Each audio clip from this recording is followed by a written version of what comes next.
The marriage platform in Garrow's Crossing had been built 6 years ago by the town council, who had decided that the frontier needed some organizing when it came to the business of pairing up the unmarried men who kept arriving with the unmarried women who kept arriving, both groups looking for something the frontier seemed to promise without ever quite delivering. The platform itself was nothing impressive, rough-cut pine boards raised about 2 feet off the ground, situated at the eastern edge of the town square between the dry goods store and the post office. Someone had nailed a small hand-painted sign to the front post that read Matrimonial Assembly, which the locals had shortened over time to simply the board, which had then evolved into the platform. And now most people just said the gathering, and everyone knew what they meant. It happened twice a year, spring and fall, and it drew a crowd the way most events in a small frontier town drew crowds, because there wasn't much else to do, and because people are, at their core, intensely interested in what happens to other people's lives. The women who came stood on the platform. The men who came stood in the square below. Nobody was forced into anything. That was the official position, anyway. The unofficial reality was somewhat more complicated, as unofficial realities tend to be. Evelyn Hartwell had first come to the platform at 24, which was already considered somewhat late for a first appearance, though she hadn't known that at the time. She'd come because her teaching contract in Millhaven had ended. The school board had hired a man for the position, citing his greater physical presence as a qualification, which was the frontier's polite way of saying they preferred the kind of teacher who could haul wood without help. And because her options had contracted to a narrow set of choices: return to her parents' house in Ohio, which felt like surrender, or find a new life somewhere west, which felt like the only thing she could stand to do. She had arrived in Garrow's Crossing on a recommendation from a woman she'd met on the stage road, who had a cousin who had a husband who'd come through the territory and said the land was good. That was the level of information most people used to make major life decisions in 1881, and Evelyn was no different. The first gathering had not gone well. She had stood on the platform feeling awkward in her good dress, the green one she'd had made special for the occasion, and watched as the men below moved along the line. There had been 11 women that first year. Evelyn was positioned near the end, which she'd later learn was where the older women tended to be placed, not by any official rule, but by the slow gravity of social assumption. 7 of the 11 women were matched that day. Evelyn was not one of them. She told herself it didn't matter. She'd find work. She'd build something independently. And for a while she had she'd taken in sewing, then managed the books for the dry goods store, then tutored the children of 2 families who lived out past the creek, which was close enough to teaching that it kept her sane. She'd saved money. She'd made a life that worked, more or less, in the way that lives do when you're competent and careful and willing to be practical. But she kept coming back to the platform. She wasn't entirely sure why after a while. Stubbornness, maybe. Or something harder to name, a refusal to formally close the door on the possibility of something more than what she had, even when every appearance of that door suggested it had been closed from the other side years ago. By the 3rd gathering, she'd stopped wearing the green dress.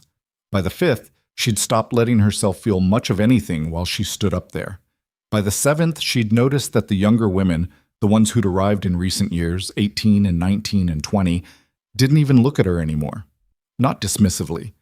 Just the way you don't look at furniture. It was worse than dismissal, actually. Dismissal implies some initial acknowledgement.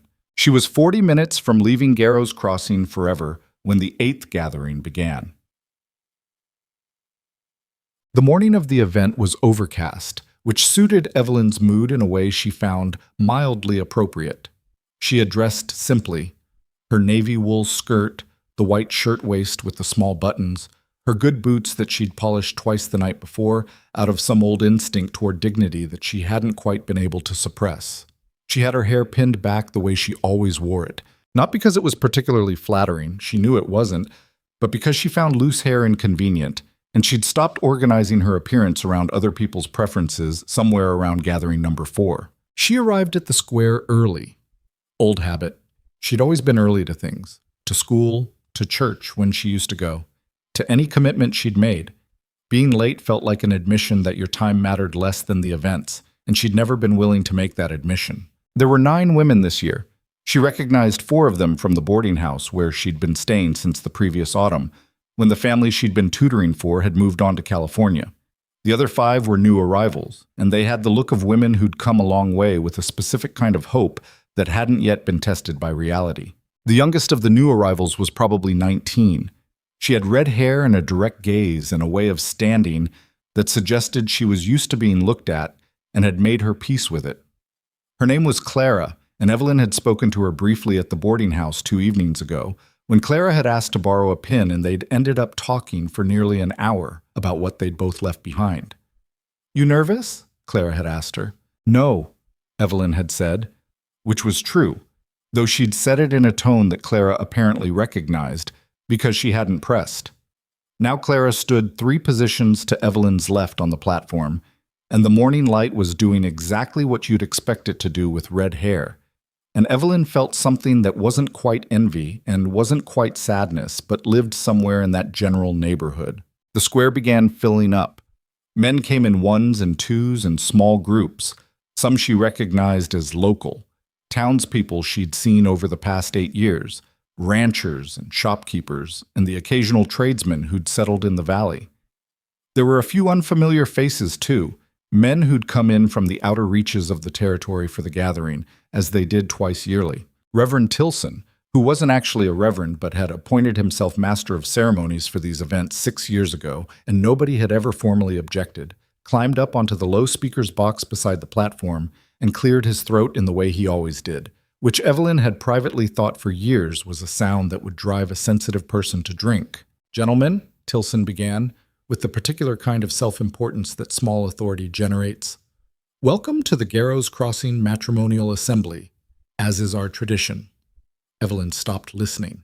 She'd heard the introduction 7 times. She stood straight and kept her eyes forward, the way she always did, and let the familiar sounds of the gathering wash over her without letting any of it reach the part of herself she'd been protecting for years. The men moved along the line. She watched them from her peripheral vision without turning her head. She'd learned that turning your head to watch the men look at you had a particular quality of desperation that she refused to display. She could tell enough from the edge of her vision anyway. She could see when a man slowed, when he stopped, when he spoke to one of the women. She watched Clara engage in conversation with a rancher from the South Valley, who had the look of a man who'd already made up his mind.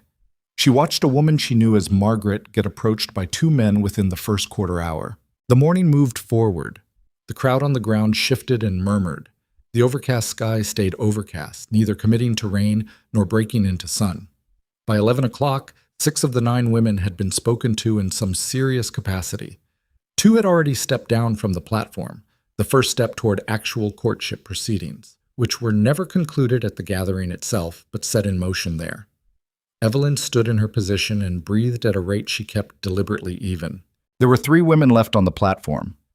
Clara, who had apparently not connected with the South Valley rancher after all, and was still standing with a composed expression that hid whatever she was feeling. A woman named Ruth, who was 28 and had been at 2 previous gatherings, and Evelyn. Tilson had begun his closing remarks. That was the signal. The gathering was wrapping up. Men who hadn't made their intentions known began the slow drift toward the saloon and the feed store and the other places they'd left temporarily for this purpose. Evelyn looked at her hands. She'd been doing that lately, looking at her hands when she needed to stay steady.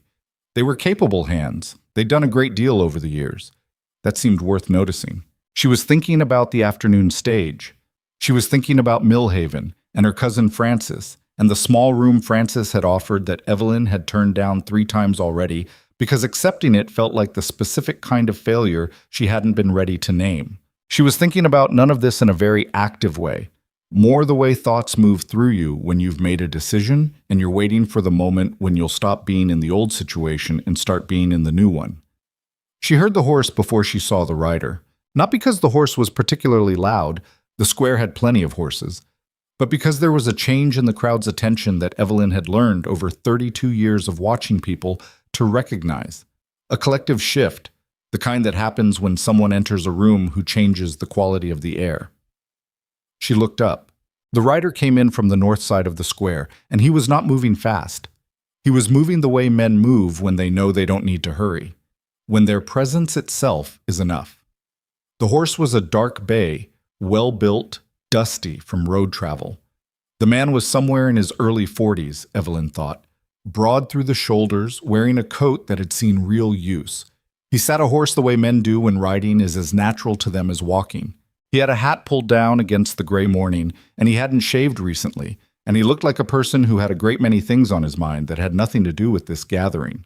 "That's Brennan," she heard someone near the platform say, in a tone that compressed a great deal of information into a single name. She knew the name. Everyone in the territory knew the name. Cole Brennan had built Brennan's Reach from 400 acres of grassland and a small herd he'd driven north himself at 22 years old. 20 years later, the Reach was 30,000 acres, one of the largest working cattle operations between the Rio Grande and the Canadian border. And Cole Brennan was the kind of man who got mentioned in the same breath as the land itself. Not because he was famous exactly, but because he'd become a feature of the territory the way mountains and rivers were features. Just there. Just real. Just large enough to matter. He'd been married once. Everyone knew that too. His wife, Margaret, though that wasn't her name, Evelyn couldn't actually remember the name, had died in the second year of the ranch's expansion. Fever, people said, though no one seemed entirely certain. That had been 13 or 14 years ago. Brennan had not appeared at a gathering since. Had not, as far as Garrow's Crossing gossip knew, been seriously interested in any woman since. Had not done much of anything except build his ranch and manage his land and generally treat the personal aspects of his life as a closed subject. His appearance at this gathering even Evelyn, who was focused on staying still and neutral, felt it. The crowd had pulled back a little, the way crowds do around significant things, creating a small open space as Brennan dismounted and handed his reins to a young man who materialized from somewhere to receive them. Tilson, who had been mid-sentence in his closing remarks, simply stopped talking. Brennan didn't look at Tilson. He moved into the square at that same unhurried pace, and he scanned the platform. Not the way most men at these gatherings scanned it, not with the evaluative sweep that started at youth and prettiness and worked backward from there. He looked the way someone looks when they're searching for something specific and not finding it in the obvious places. His gaze moved down the line. Clara, Ruth. And then it stopped. It stopped at Evelyn. She was aware of this happening the way you're aware of weather changing. Not immediately, but in the moment before the full weight of it arrives. She saw him look at her, saw him stay looking, saw him begin to move in her direction with the same deliberate, unhurried certainty with which he'd crossed the square. The crowd had gone quiet in that particular way that means everyone has noticed something and no one wants to be the first to speak. Brennan stopped at the edge of the platform, directly in front of Evelyn Hartwell. Up close, he was weathered in the way the frontier weathers men who take it seriously. Lines around the eyes, jaw set at a permanent angle of mild consideration. Hands that she could see even from where she stood were the hands of a man who worked. He looked up at her, and she looked down at him, and there was a moment, maybe 3 seconds, maybe 5, of total silence between them that felt much longer than it was. "You're Evelyn Hartwell," he said. Not a question. She took a breath. "I am." "Cole Brennan." He didn't extend his hand, which would have been awkward given the height of the platform. He said the name the way you say it when you're not trying to impress anyone, just providing information. "I understand you've been at these gatherings before." 8 of them, she said. She didn't know why she said the number. It came out before she'd decided on it. Something shifted in his expression. Not pity. She would have closed the entire conversation at pity. It was more like recognition. 8 of them, he repeated. "And you're still here." Apparently. He looked at her for another moment. Behind her, she could hear Ruth shifting her weight on the platform boards. In the square, she could hear what she was fairly certain was every adult in Garrow's Crossing collectively not breathing. "I have a ranch north of here," Brennan said. 30,000 acres, about 60 working men. I've been running it short-handed in certain respects for a while." "I've heard of Brennan's Reach," Evelyn said. "I'm not looking for beauty," he said, in the same matter-of-fact tone he might have used to describe a fence that needed mending. "I'm not looking for young. I'm looking for someone who can look at a hard thing and not flinch away from it. I'm looking for someone with some sense in her head and some steel in her spine." Evelyn studied his face. It was the kind of face that didn't perform things. It just held them. She had been looked at in this square for 8 years, and she had a finely calibrated sense by now of when someone was seeing her and when someone was looking through her at some idea they'd already had. Brennan was seeing her. She wasn't sure what to do with that. "That's a list of qualities," she said. "Are you here to ask me something?" "I'm here to invite you to spend a week at the Reach before either one of us commits to anything. See the operation, meet the men, make an informed decision." He paused. "I'm not in the habit of asking women to agree to things they don't have enough information to agree to." Behind Evelyn, she heard someone in the crowd. She thought it might have been Harriet Calhoun, who was the wife of the bank manager and who had an opinion on everything and the volume to match. Make a small, sharp sound that was not quite a laugh and not quite a gasp. Evelyn looked at Cole Brennan for a long moment. She thought about the afternoon stage. She thought about Francis's small spare room in Mill Haven. She thought about 8 years of standing on this platform while the town looked past her at everything she wasn't. "A week," she said. "A week," he confirmed. "No obligations. If you decide it's not for you, I arrange your transport back, and that's the end of it." She took a breath, let it out slowly, the way she'd been controlling her breathing for the past 3 hours. "When?" she asked. "Tomorrow morning. I'll have a wagon sent." She nodded, a small, contained nod, the kind she'd gotten very good at. "All right, Mr. Brennan." He held her gaze for one more moment. "Brennan's fine," he said. Then he touched the brim of his hat, turned, and walked back across the square to his horse. The crowd broke into noise all at once, the way crowds do when something has been held back too long. Evelyn stood on the platform and looked out over the square and let the sound wash around her without showing anything on her face. Ruth, beside her, said something in a low voice that Evelyn didn't catch. Clara, farther down, was watching with an expression that was openly curious and possibly wondering. Tilson, recovered from his silence, began some fluttering version of an official conclusion to the gathering, but nobody was paying any attention to him. Evelyn stepped down from the platform. She picked up the small bag she'd set beside the post, the one she'd packed for the afternoon stage, and she walked back through the square to the boarding house. She had a different kind of packing to do. That evening, Mrs. Alderton, who ran the boarding house with the careful authority of a woman who had seen everything come through her front door and categorized it accordingly, brought Evelyn a cup of tea she hadn't asked for and sat down in the chair by the window without being invited. "You're going," Mrs. Alderton said. It wasn't a question. "Tomorrow morning." Mrs. Alderton turned her cup in her hands. She was a stout woman in her 60s with gray hair and a habit of saying nothing when she had a great deal to say, and the combination made her silences louder than most people's words. "Cole Brennan's a private man, I gathered. Lost his wife a long time ago. Some say it changed him in ways that don't entirely show on the surface." Evelyn looked up from the blouse she was refolding. "Are you warning me about something specific?" "Not warning," Mrs. Alderton said. "Just noting. He's not—" She paused, choosing. "He's not a difficult man from what I hear, but he's a serious one. And the Reach is serious country. It's not a place where things are easy." "Nothing I've done in this town for 8 years has been easy," Evelyn said. Mrs. Alderton nodded slowly. "No," she said. "I suppose not." She sat for a moment more, then stood, set her cup on the windowsill, and smoothed the front of her apron with the flat of both hands. "Clara came to find you earlier," she added. "Said to tell you good luck. She seemed to mean it." Evelyn looked at the window. Outside, Garrow's Crossing was doing its evening settling. Lanterns lit in windows, the distant sound of the saloon, a dog barking somewhere past the mill. "She's a good person," Evelyn said.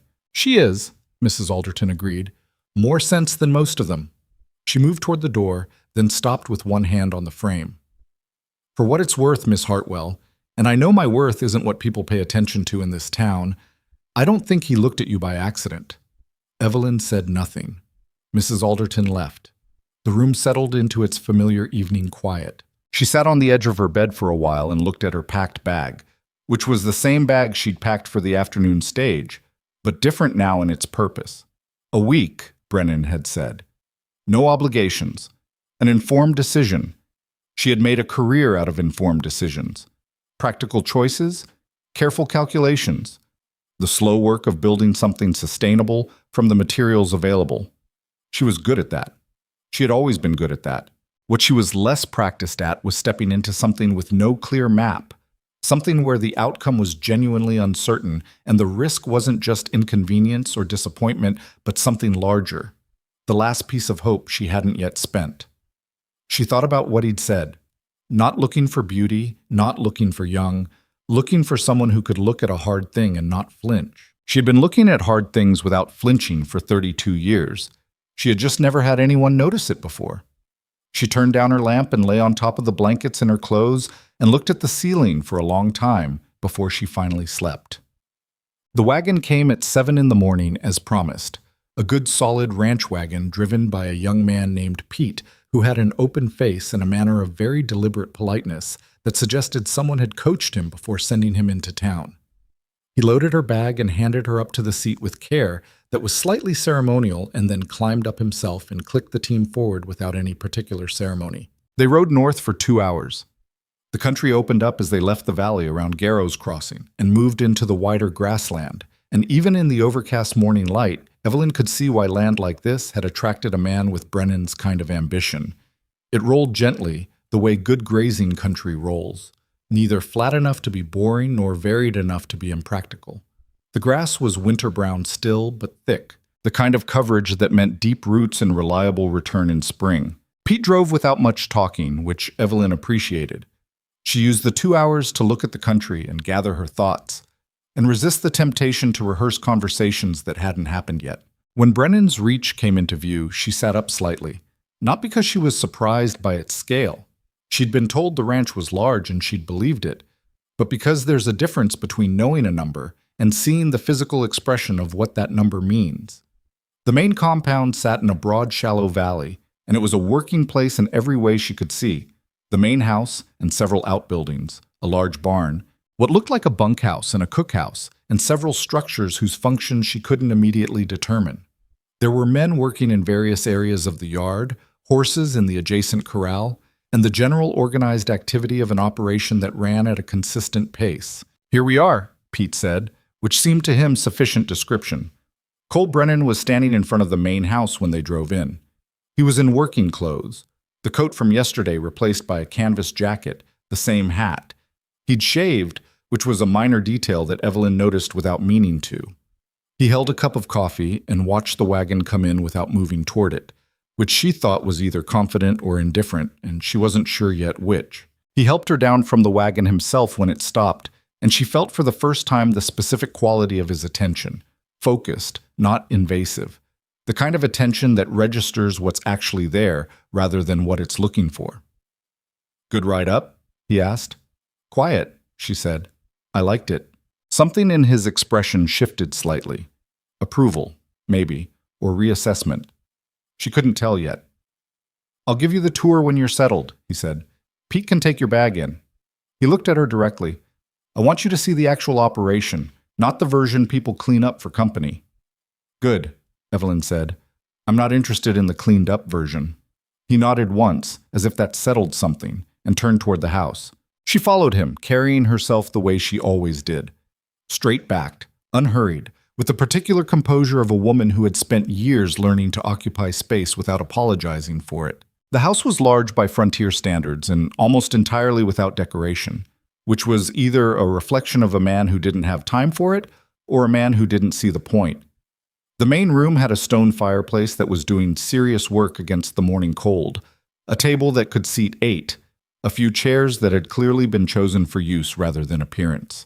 There were papers on the table, what looked like ledgers and land surveys, and a pair of work gloves folded over a chair back. A woman in her 50s appeared from what Evelyn assumed was the kitchen, stout, dark-haired, wearing an apron, and an expression of studied neutrality that told Evelyn a great deal about what this woman thought of the situation, but had decided not to say.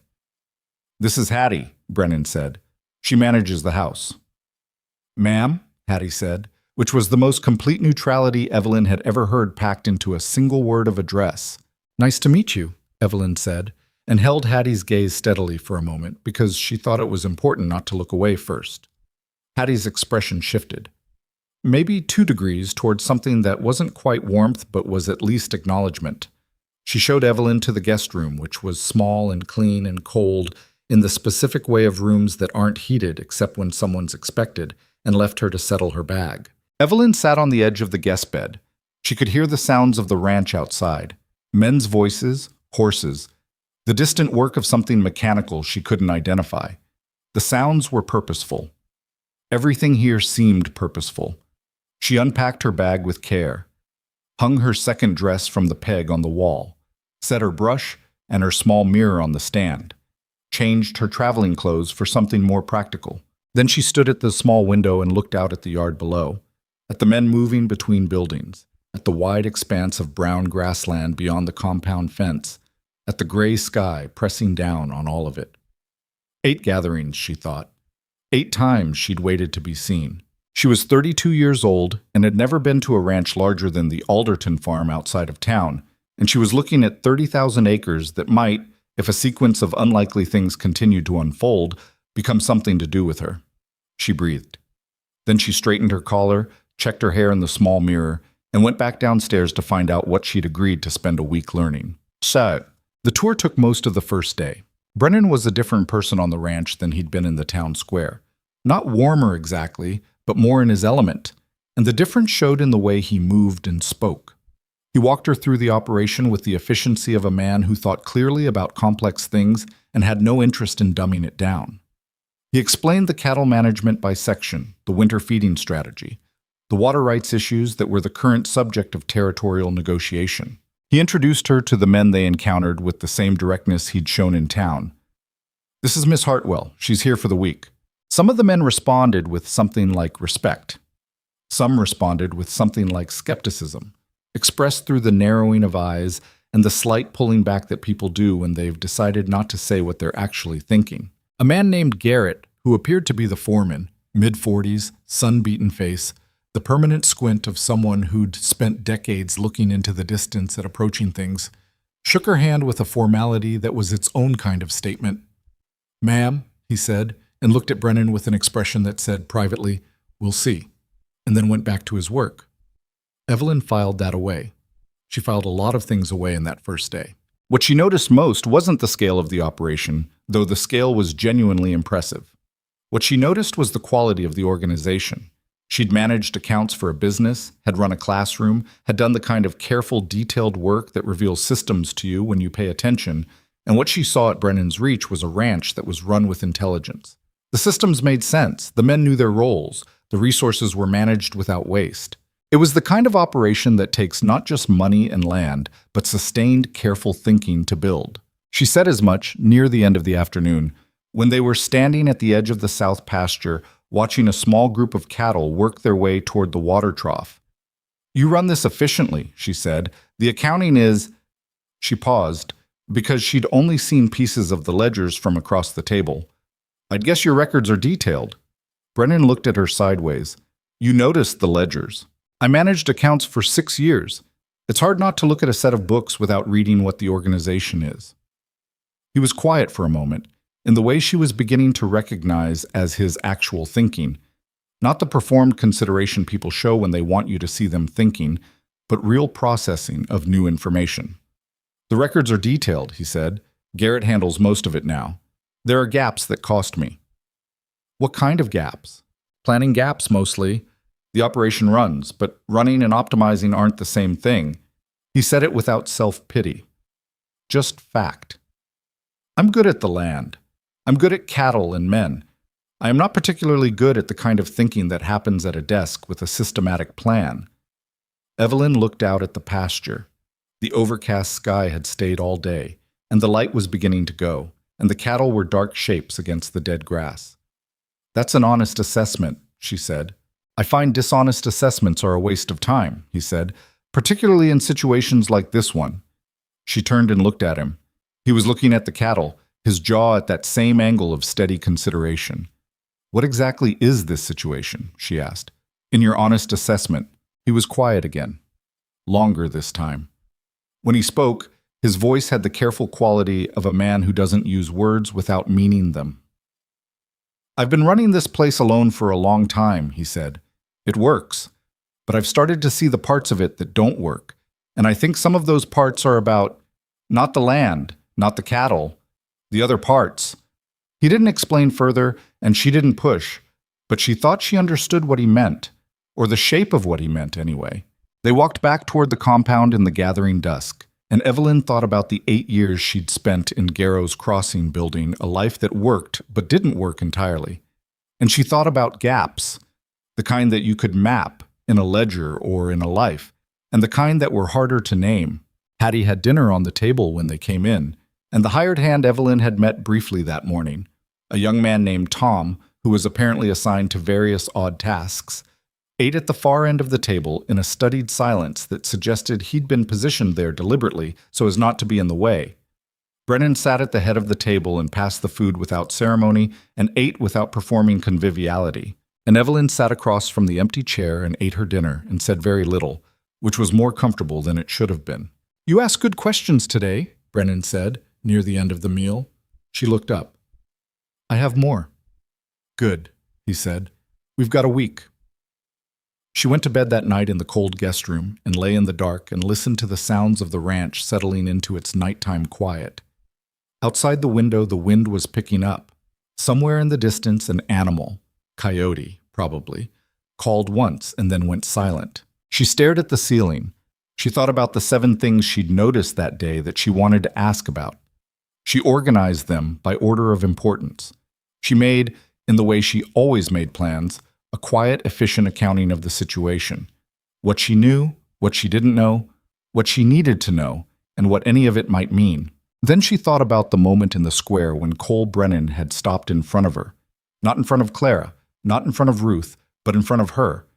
And she thought about what it meant to be seen after a very long time of being invisible, and whether being seen was the same thing as being understood, and whether any of this was the kind of risk that a person with any sense should take. She didn't arrive at answers, but she thought about the questions until exhaustion pulled her under, and she slept better than she'd expected in an unfamiliar room in a cold house at the edge of 30,000 acres of someone else's life.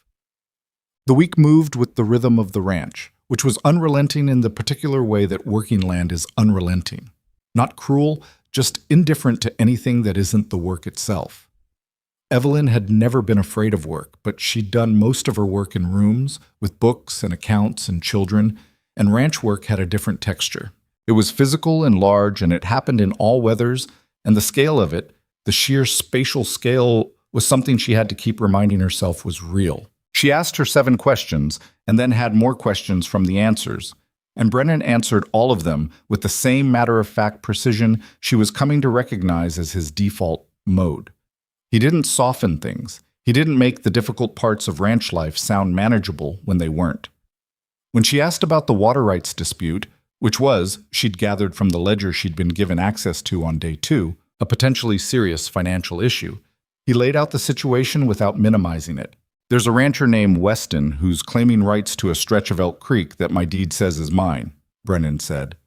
They were in the main room, the ledger spread on the table between them, the fire doing its work against the third morning's cold. "He's got a lawyer from Cheyenne who's filed a counterclaim." "What does your deed say?" Evelyn asked. "My deed is clear. My lawyer says it's clear." He leaned back in his chair. "Weston's lawyer says there's ambiguity in the original land grant language." "Is there?" Brennan looked at her steadily. "My lawyer says no. Weston's lawyer says yes, somebody's wrong, and it'll cost money to settle which." Evelyn looked at the relevant section of the ledger. "You've been managing the creek access quietly while the dispute works through," she said. "What I can manage, yes." She thought for a moment. "What's the realistic outcome?" "Best case, we settle the legal question and it's my creek. Worst case, Weston wins the claim. I lose access to the east grazing sections in dry summers, and the operation has to restructure." He said it flat. "Middle case is some compromise arrangement that works, but isn't what I want." "And your preference?" "Best case," he said. "I built this ranch on that water right. Weston bought his property 6 years ago, knowing the boundary was what it was. The claim is opportunistic."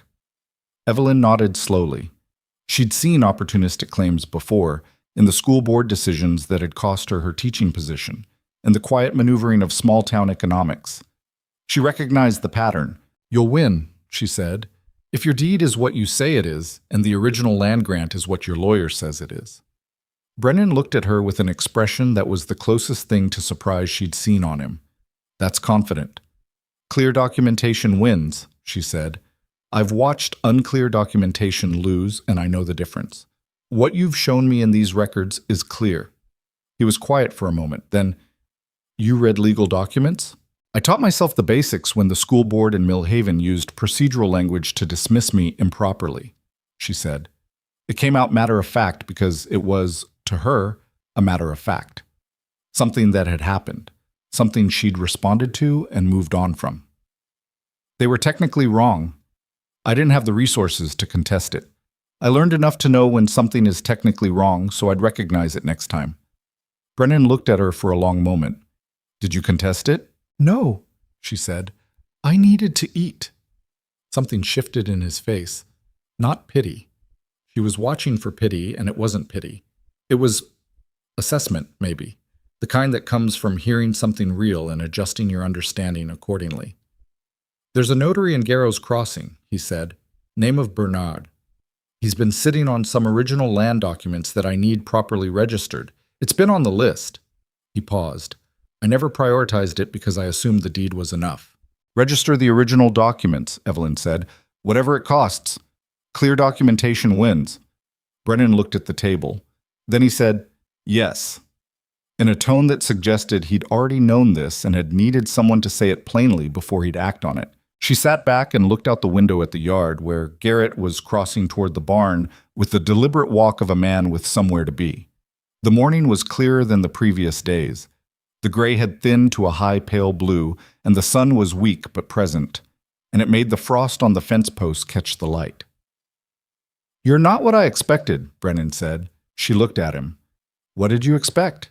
He seemed to actually consider the question, which she appreciated. Someone more cautious, he said finally. Someone who'd be careful not to say too much while they figured out what I wanted to hear. I don't have time for that, Evelyn said. I'm 32 years old and I have 1 week to make a decision that will affect the rest of my life. I don't have time to be cautious.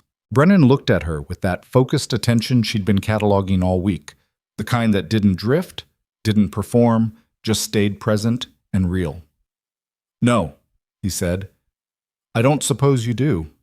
The fire crackled. Outside, one of the horses in the corral called out, a long, bright sound in the cold morning air. I have 4 more questions about the eastern grazing rotation, Evelyn said. Brennan almost smiled.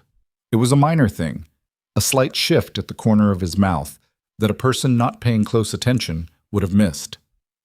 Then you'd better ask them, he said. She did, and he answered all 4 with the same direct attention he'd given everything else she'd asked, and the morning moved forward around them, and somewhere to the north the cattle moved in their slow, patient way through the brown grassland, and the sun climbed its thin winter arc above Brennan's reach. On the 5th day, Garrett found her in the barn. She'd been there since early morning, helping, or trying to help, with the work of organizing the winter hay stores, which were kept in a system that she'd realized on the 2nd day was efficient, but not logical, meaning it worked for the people who already knew it and was impenetrable to anyone else. She'd spent an hour the previous evening drawing out a reorganization map on paper, and now she was trying to see if the map actually made sense in the physical space. Garrett stood in the barn doorway for a moment, watching her. She knew he was there. She'd heard him. But she finished her mental measurement of the storage bay before she turned around. Something I can help you with? She asked. Garrett had the look of a man choosing his words with the care of someone who's been told, possibly very recently, to choose them with care. Just checking how things are, he said. Things are fine, Evelyn said. The hay storage needs reorganizing. This isn't a criticism of how it's been done. It works, but it could be improved. Garrett looked at her steadily. You've been here 5 days. Yes? And you're reorganizing the barn. I'm drawing a map of a potential reorganization. Nothing's been moved. She paused. Unless you'd prefer I didn't make the map. Garrett looked at the paper in her hand. He had the particular expression of a man deciding something. Finally, he said, Brennan trust you with the ledgers? He gave me access on the 2nd day. Garrett nodded slowly with the air of a man updating an internal calculation. He doesn't do that with people, he said. "The ledgers." "I know," Evelyn said. Garrett looked at her for a long moment. She held his gaze without making it into a contest, just looked at him the way she'd look at anyone whose measure she was taking. He was a good foreman, she'd concluded by this point. Loyal, capable, not creative in the planning sense, but excellent at execution. The ranch was well served by him. "The men are talking," he said finally. "About me. About why Brennan came to town. About what it means." He paused. "Some of them think—" He stopped, reconsidering. "There's a question of whether I'm capable," Evelyn said. Garrett said nothing. "That's a fair question," she said. "I'd be asking it too in your position. I've never managed a ranch. I've managed other things, but not this." She looked at him steadily. "The answer is that I don't know yet. I've had 5 days. I know I can do some things that would be useful here. I know there are things I'd have to learn. I know I'm not afraid of either of those facts." Garrett studied her face for a long moment. He had the look of a man who was experienced at reading people.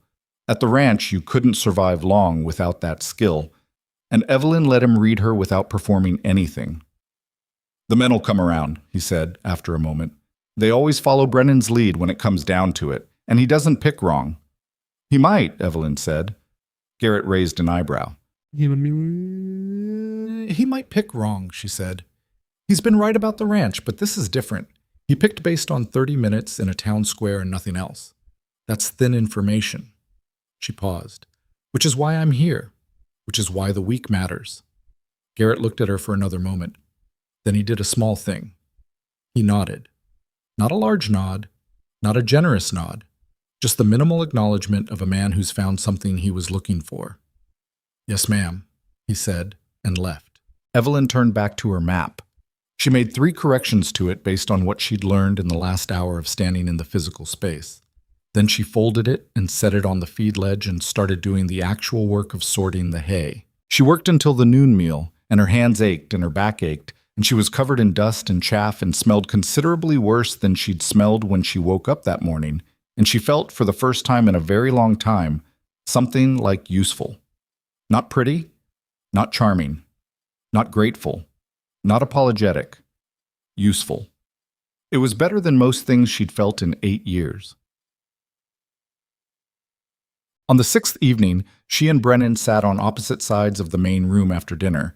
She with a book she wasn't entirely reading, he with a territorial land report he was reviewing with the focused attention he gave everything. The fire had burned down to coals. Outside, the wind was significant but not alarming. It was a quiet evening. Quietly companionable, she thought, in a way that was either entirely natural or forced in a way she couldn't detect, which meant either she was reading it right or she was too tired to read it right. "What made you come to the gathering?" she asked. She hadn't planned to ask it. It came out in the way that questions do when you've been turning them over in your mind for several days and your defenses are finally down enough to let them out. Brennan looked up from the report. He set it down on the arm of the chair, carefully, the way he handled everything. "Land case in town," he said. "I had to be there anyway. The gathering was the same day." That was an answer, but she thought it wasn't the complete answer. "And you came to the platform," she said. He was quiet for a moment. "I've been watching the operation not quite work the way it should for 2 years," he said. "Not failing, not even struggling, just running at less than what it could be. I kept thinking the answer was another hand or a different piece of equipment or a better deal on the winter feed." He paused. "Started to think maybe I was wrong about what the problem was." She waited. "My wife—" He stopped, restarted. "She was good at certain things I'm not good at. The kind of thinking that happens between people. The way a place feels, not just functions. I didn't appreciate it properly when she was alive, and I didn't name it until long after." He looked at the fire, which was doing its quiet work in the grate. "I told myself I wasn't looking for that again. It seemed like a thing you get once." Evelyn said nothing. She thought about Mrs. Alderton saying, "I don't think he looked at you by accident," and she thought about standing on that platform for the 8th time with a bag packed for the afternoon stage. "Why me?" she asked. The question felt too direct, but she was too tired and too near the end of the week to be anything other than direct. He looked at her. In the firelight, his face was less closed than it was in daylight. The exhaustion of the day made the careful surfaces a little less controlled. "I was told about you," he said, "by the notary, Bernard. He mentioned you'd been at the gatherings for years and hadn't been picked. And he said you were the most capable person he'd dealt with professionally in Garrow's Crossing, and he never understood why nobody had seen it." Evelyn sat with that for a moment. Bernard. She'd helped Bernard reorganize his filing system 2 years ago in exchange for him waiving a fee she couldn't afford. She'd spent 3 days on it and hadn't thought about it again. "He said that?" she asked. "He said that." Brennan paused. "I asked him who he'd send to Brennan's Reach if he could send anyone," he said without hesitation. She looked at the fire. She was not going to cry.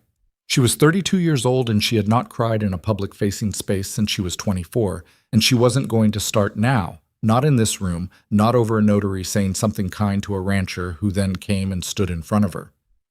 "That was unexpected," she said, which was possibly the understatement of the year. "I don't generally make unexpected decisions," Brennan said, "but sometimes you get information that makes the sensible decision an unexpected one." She looked at him.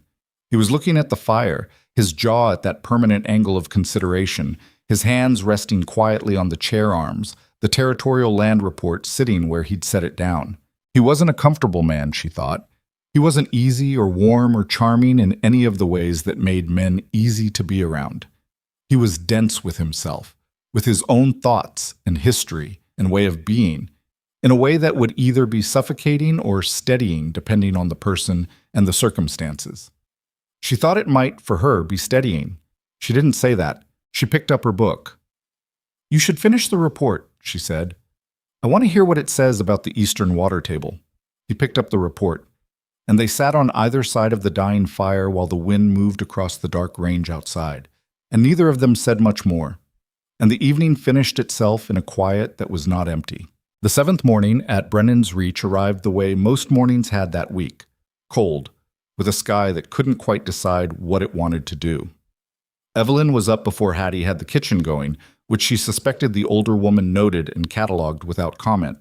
She'd been waking early all week, her mind already moving through the day before her body had fully committed to being awake. And she'd learned that lying in the dark guest room waiting for sleep to finish was less productive than simply getting up and being useful somewhere. She was at the kitchen table with the ledger Brennan had left accessible, the one covering the last 4 years of operating costs, when she heard him come down the stairs at 6:30.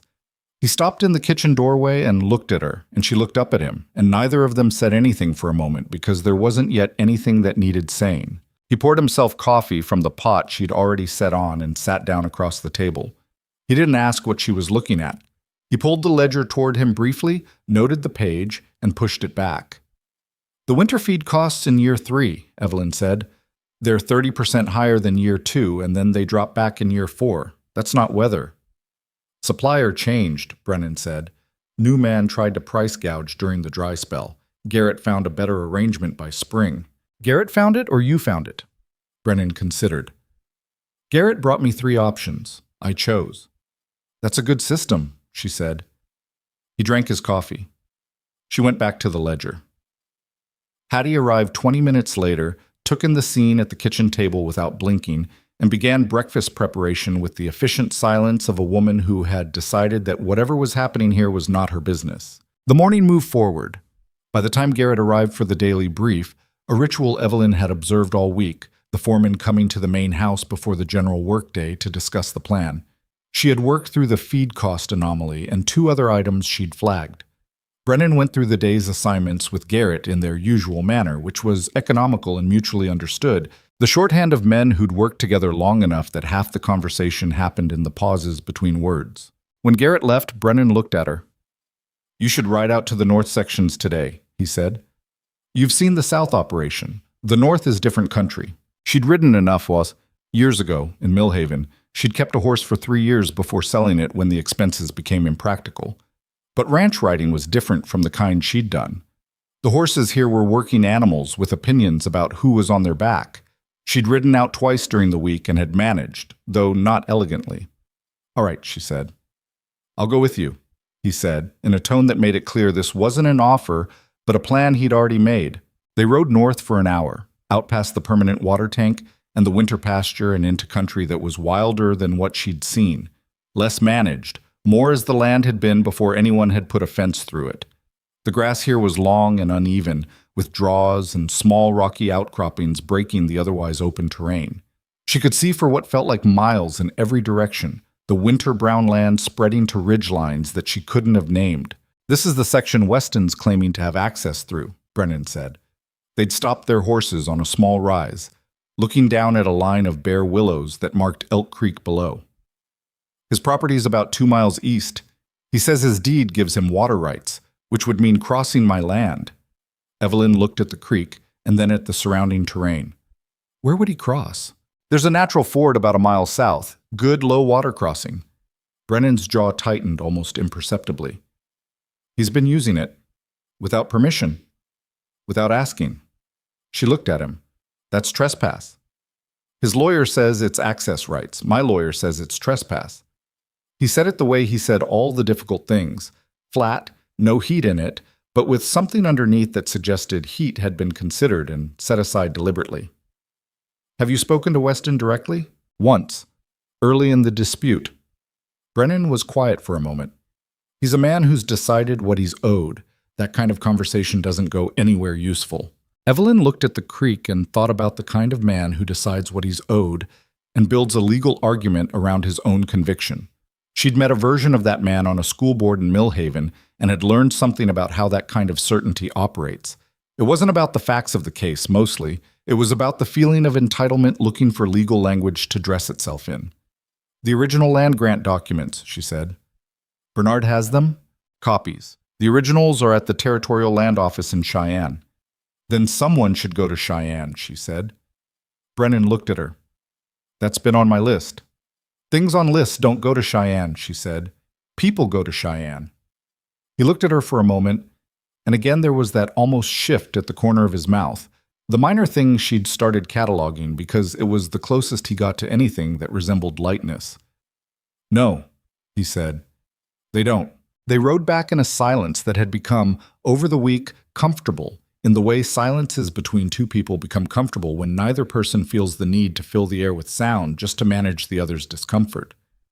Evelyn had spent years in rooms with people who needed constant talk to keep themselves from noticing their own unease. The quiet at Brennan's reach was different. It had weight, but not pressure. It was on the ride back that she let herself, for the first time, think clearly about what she actually felt about the decision in front of her. Not what was practical, not what was logical, what she felt. She was afraid. That was the honest foundation of it, not of Brennan specifically, not of the ranch, but of the specific quality of hope that had reactivated itself over the past 6 days. The hope she'd spent 8 years teaching herself to keep damped down to nothing. Hope was expensive when it failed.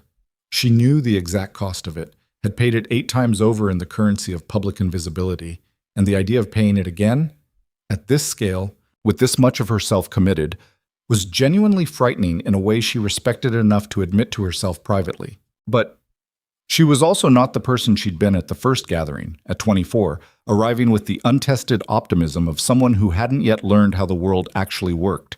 She was 32. She'd been disappointed and managed it. She'd been dismissed and survived it. She'd built a life in difficult conditions and kept it functional. Those things didn't make her unafraid, but they made her certain that fear, while real, was not the most reliable guide to decision-making. What she felt underneath the fear was something harder to name, something that had been reactivating in small increments all week. When Brennan answered her questions without condescension, when he gave her the ledger without being asked, when he said, "You asked good questions today," in the same tone he'd used to note that the fence line was holding. It was the feeling of being taken seriously, of having her mind, her competence, her actual self matter to another person in a practical and real way. She had underestimated how much she'd been starving for that. She didn't say any of this. She rode back to the compound and unsaddled her horse with Pete's help and washed her hands in the basin outside the barn and went in for the noon meal. And she was composed and practical and useful, which was what she knew how to be. The 7th day's afternoon changed things. It was Hattie who came to find her in the small room off the kitchen where Evelyn had been working through a reorganization of the household accounts. Something Hattie had asked her to look at in the oblique way Hattie asked for most things, which involved mentioning a problem 3 times in different contexts until the other person offered to address it. "There's a wagon in the yard," Hattie said. Her voice had a quality Evelyn hadn't heard in it before. "Careful."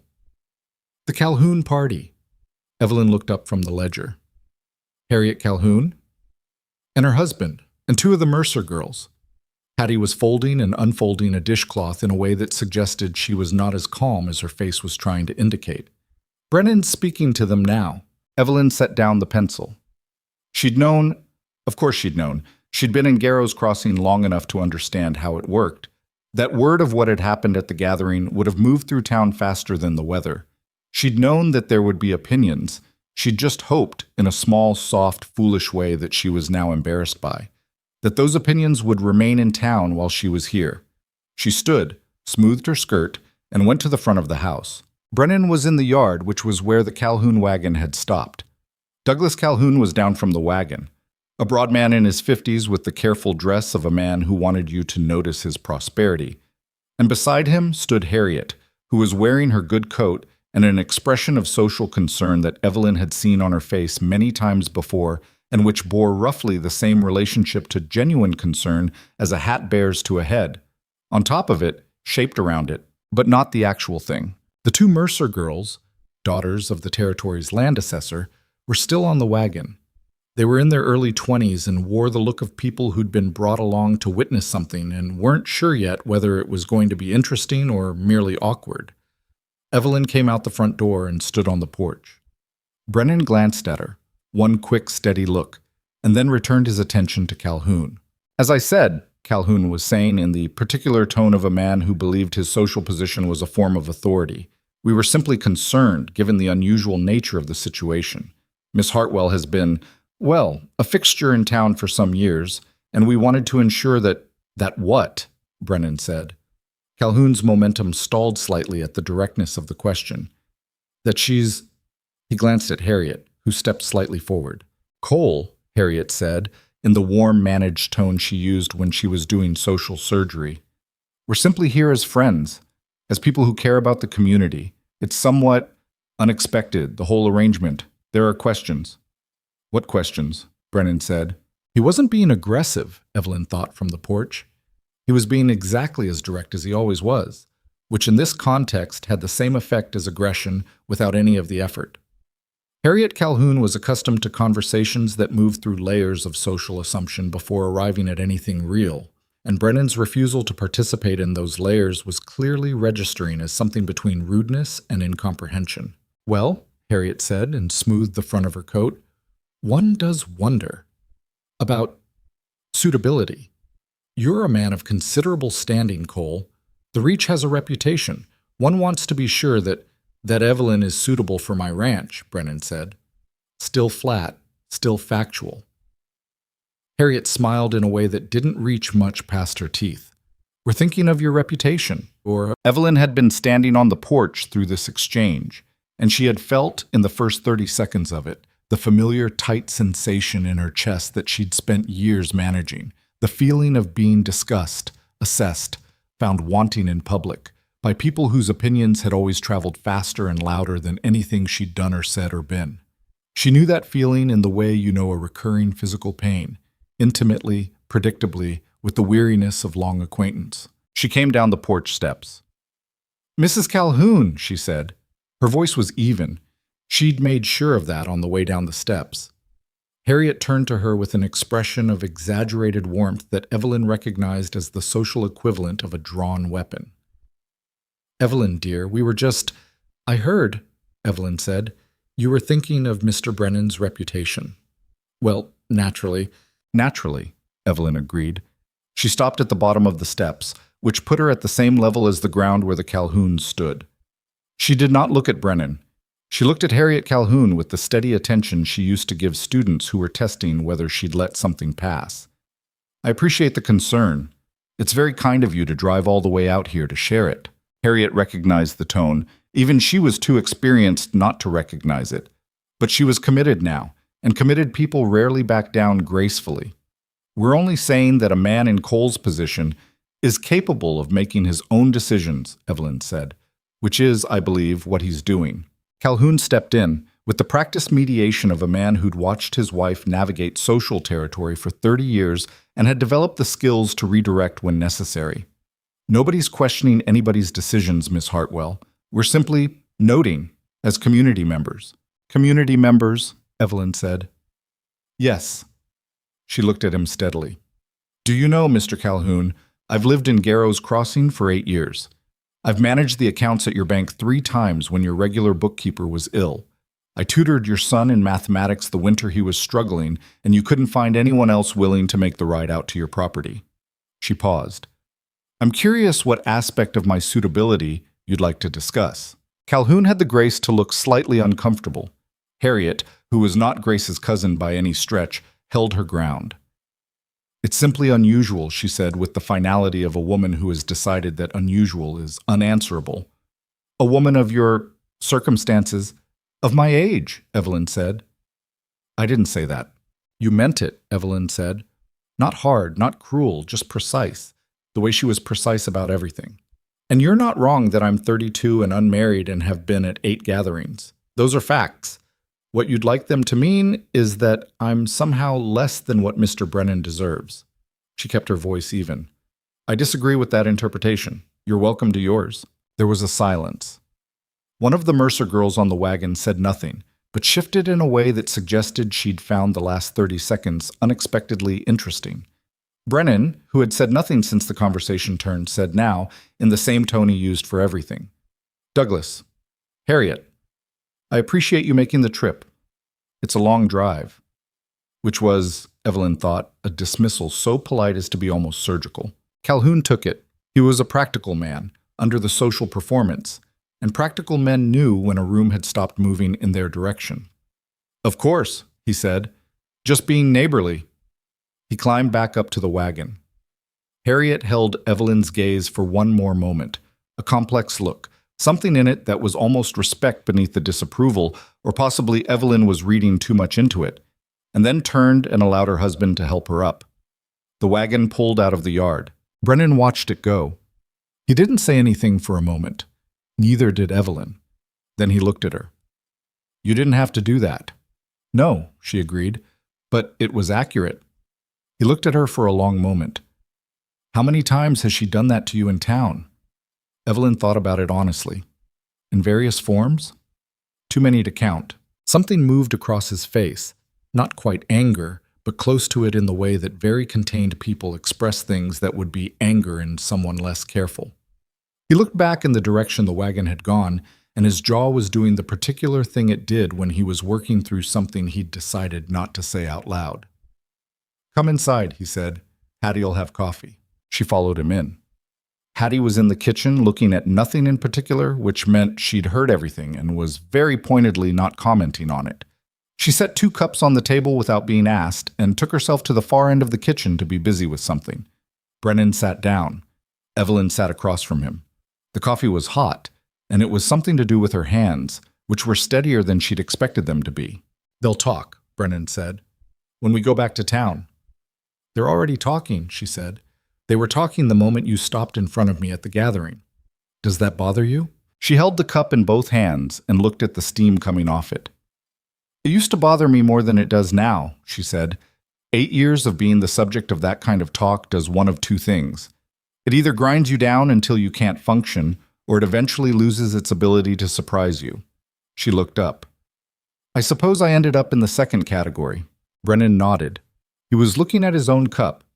My wife, he said, and then paused in the way he always paused when he mentioned her, carefully, as if the words needed to be selected rather than just spoken, was not from this territory.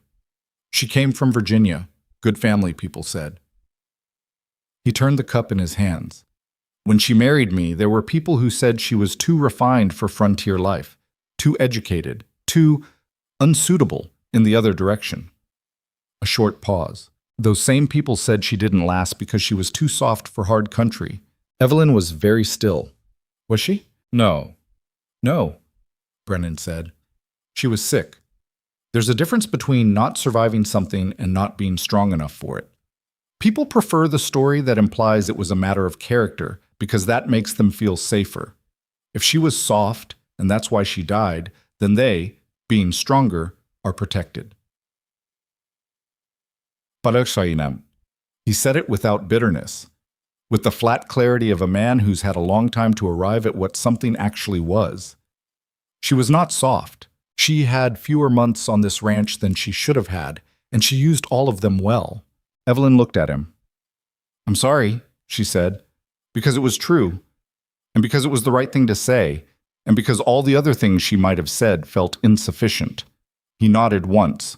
He didn't deflect it, which she appreciated. "I'm telling you because I want you to understand that I know what it is when people use suitability as a weapon," he said. "I've watched it applied before. I'm not interested in it." She set down her cup. She looked at him across the table in the kitchen of his house on his 30,000 acres, with the afternoon light coming through the small window, and Hattie doing something quiet at the far counter, and the sounds of the ranch continuing outside in their constant, purposeful way. "Tomorrow is the last day of the week," she said. "Yes," he said. She didn't say anything else. Neither did he. But there was something in the air of the room that hadn't been there before. Something that had shifted in the last hour between the wagon in the yard and the kitchen table and the 2 cups of coffee, and she thought they both felt it, and neither of them was quite ready to name it yet. She didn't sleep well the 7th night. She lay in the cold guest room and listened to the wind and went over the week with the systematic thoroughness she applied to everything, and she kept arriving at the same place. The reach was real. Brennan was real. Not the version of him the town had built from his wealth and his distance, but the actual man who'd shown up all week in the same work clothes and answered questions straight, and hadn't once asked her to be something smaller than she was. But she kept thinking about the Calhoun's wagon pulling into the yard, and Harriet's face, and the way it felt to stand in a yard and be discussed as though suitability were a thing that could be assessed from the outside by people who'd been looking past you for 8 years. She'd held herself together in the yard. She'd been precise and controlled, the way she was always precise and controlled when it mattered. But later, in the small room, with no one watching, she let herself feel what the afternoon had actually cost her, and the cost was not small. It wasn't that what Harriet had said was surprising. It wasn't even that it was hurtful in the fresh, sharp way things are hurtful when they catch you off guard. It was the exhaustion of it. The sheer accumulated weight of 8 years of being assessed and found lacking in public, by people who didn't know her, who looked at her age and her circumstances and made their calculations without ever once asking what she knew, what she could do, what she'd built in the constrained conditions they'd never had to navigate. She was tired of it. That was the most honest statement she could make. She was 32 years old and she was tired. Not in a defeated way, but in the way of someone who has been doing a particular kind of work for a long time and is ready for the work to change. She thought about what Brennan had said about his wife, about people using suitability as a weapon, about the story that made other people feel protected. She thought about whether she was making a decision based on what she wanted or on what she was running from, and whether there was a meaningful difference. And she thought about that for a long time without arriving at a clean answer. Because clean answers about those kinds of questions are mostly what you tell yourself afterward, not what you actually have when you're in the middle of it. At some point before dawn, she stopped trying to resolve it and made herself think about something else instead. She thought about the south pasture drainage problem she'd noticed on day 3 and hadn't yet mentioned. She thought about the filing system for the land documents and how it could be improved. She thought about practical, solvable things, and eventually the thinking gentled into something like sleep. The last morning of the week was clear. She came down to find Brennan already at the table, which was unusual. He was generally outside by the time she was up. He had a letter in his hand that he set down when she came in, and his face had the particular quality of someone who had spent the early morning hours on something. "Bernard sent a writer out last night," he said. "The notary." She poured her coffee and sat down. "About the land documents?" He'd done some research after our last conversation. Brennan pushed the letter across the table. He found something in the original territorial survey records. She read it. It was careful, legalistic language of the kind she'd taught herself to parse, and what it said, carefully, with appropriate qualifications, was that the original land grant to Brennan's parcel contained a rider in the survey notes that specifically excluded cross-parcel water access by adjacent properties, which was the kind of language that, if it held up in the territory's legal code, made Weston's claim not merely weak but groundless. She looked up. This is significant. Bernard thinks so. He wants me to authorize him to file formally in Cheyenne. You should authorize him today, she said. Brennan was watching her. I'm going to, he said. I wanted you to read it first. She set the letter down. The morning light was coming through the kitchen window in the clear, direct way it comes when there's no cloud to diffuse it, and it laid across the table and the letter and her hands in a way that was honest and plain and not particularly poetic, just light doing what light does. Why? She asked. Because it's a significant decision about the operation, he said. And you've been part of the operation for a week. She looked at him. He looked back. The kitchen was quiet.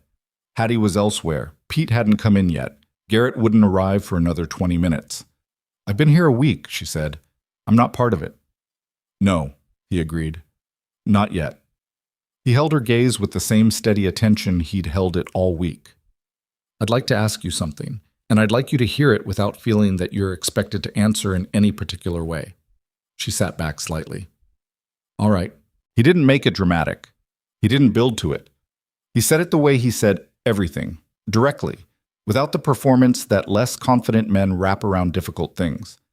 I'm going to ask you to stay, not for another week, permanently, as my wife. He paused briefly. I'm not asking because I'm lonely, or because I need a housekeeper, or because the Calhouns made me feel I had to move faster. Another pause. I'm asking because this week has shown me what I thought Bernard was describing when he told me about you. And I was right. And I think we could build something here that's better than what either of us has been doing alone. The kitchen was very still. Evelyn looked at him for a long moment. She thought about 8 gatherings and an afternoon stage she hadn't taken. She thought about the South Pasture and the land grant rider and the filing system and a notary who'd said she was the most capable person he knew. She thought about a cold guest room and conversations over ledgers, and a man who hadn't once asked her to be smaller than she was. She thought about fear, which was still there, and about the fact that she'd already made most of the decision in the slow hours before dawn, even though she hadn't let herself call it that yet.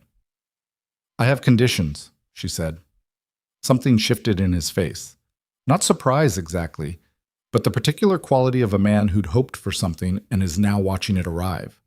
Tell me, he said. I want actual authority over the household accounts and the operational records. Not consultation, authority. I make decisions about the finances within an agreed budget without needing to justify each one. Agreed, he said. I want it understood between us that I'm not here to manage the domestic side and stay out of the rest. If I see something in the operation that can be improved, I say so. I'd be disappointed if you didn't, he said. She looked at him steadily. And if it doesn't work, if we find that this was a mistake, or that we're wrong for each other in ways we can't see from this angle, we're honest about it. We don't stay in something that isn't working because we're too proud to say so. Brennan was quiet for a moment. That's not what marriage usually means, he said. I know what marriage usually means, she said. I'm telling you what I need it to mean. He held her gaze, long enough that she had the chance to wonder whether she'd said too much, been too specific, made the thing too much like a business negotiation and not enough like whatever it was supposed to be. Yes, he said, simply, the same flat, direct certainty he brought to everything. All 3. She let out a breath she hadn't quite realized she was holding. She looked at the table, at the letter from Bernard, at her own hands wrapped around the coffee cup. Then she looked back up at him. Then yes, she said. I'll stay. Brennan nodded once. He didn't reach across the table. He didn't make a declaration. He picked up the letter from Bernard, folded it carefully, and set it beside the ledger. I'll send a rider to Garrow's Crossing today, he said. We'll need to sort out the practical arrangements. I should go back and collect my things from the boarding house, she said. I'll send Pete with you. He paused. Or you can wait a few days if you need time. She thought about Mrs. Alderton's spare room and the bag she'd packed for the afternoon stage, and the particular quality of patience she'd developed over the last 8 years that was not contentment but was the nearest available substitute. She thought about whether she needed more time. I don't need more time, she said. I've had 8 years of time. He looked at her. This time the shift at the corner of his mouth was more than minor. It was almost in the light of the clear morning, something that could be called a smile. It didn't change his whole face. It didn't make him warm in the ways warmth is usually performed, but it was real, which was better. "No," he said. "I suppose you have." Hattie came back into the kitchen at that point, took one look at the two of them, and set about making breakfast with the focused energy of a woman who had drawn her own conclusions and was not going to embarrass anyone by saying so. Outside, the ranch was going about its work. Garrett crossed the yard. A horse called out from the corral. The sun was doing what the sun did in clear winter mornings on open land, straightforward, direct, making nothing prettier than it was, just lighting it so you could see what was actually there. Evelyn finished her coffee. She looked at the letter from Bernard, at the ledger, at the window, and the yard beyond it. She had come to Garrow's Crossing 8 years ago with a borrowed recommendation and a teaching contract that fell through. She had built something in the years since, not what she'd planned, not what she'd hoped for, but something real and functional and hers. She had stood on a platform 8 times and waited to be seen. Tomorrow she would ride back to Garrow's Crossing with Pete and collect her belongings from Mrs. Alderton's boarding house, and the people of that town would watch her come back from Brennan's Reach and draw their conclusions, and some of those conclusions would be kind and some would not be, and she would walk through all of it, as she'd walked through everything in this town, with her back straight and her face composed and the knowledge that she had never, in 32 years, let other people's inability to see her convince her she wasn't there. For the first time in longer than she could precisely name, that knowledge felt like enough. Pete drove her back to Garrow's Crossing the following morning, and the ride down from the Reach felt nothing like the ride up had felt 8 days earlier. The country was the same rolling grassland, the same winter bare willows along the creek draws, the same gray-blue sky pressing down on all of it. But Evelyn was not in the same position she'd occupied on the way up, and the difference was internal enough that she couldn't have pointed to it precisely if someone had asked. She was not lighter, exactly. She was not relieved or triumphant or any of the clean emotions that belong to stories where things resolve themselves neatly. She was something more complicated, steadier, maybe, in the way a thing gets steady when it's been given weight to carry and found it can manage. Pete was quiet again, which she appreciated again.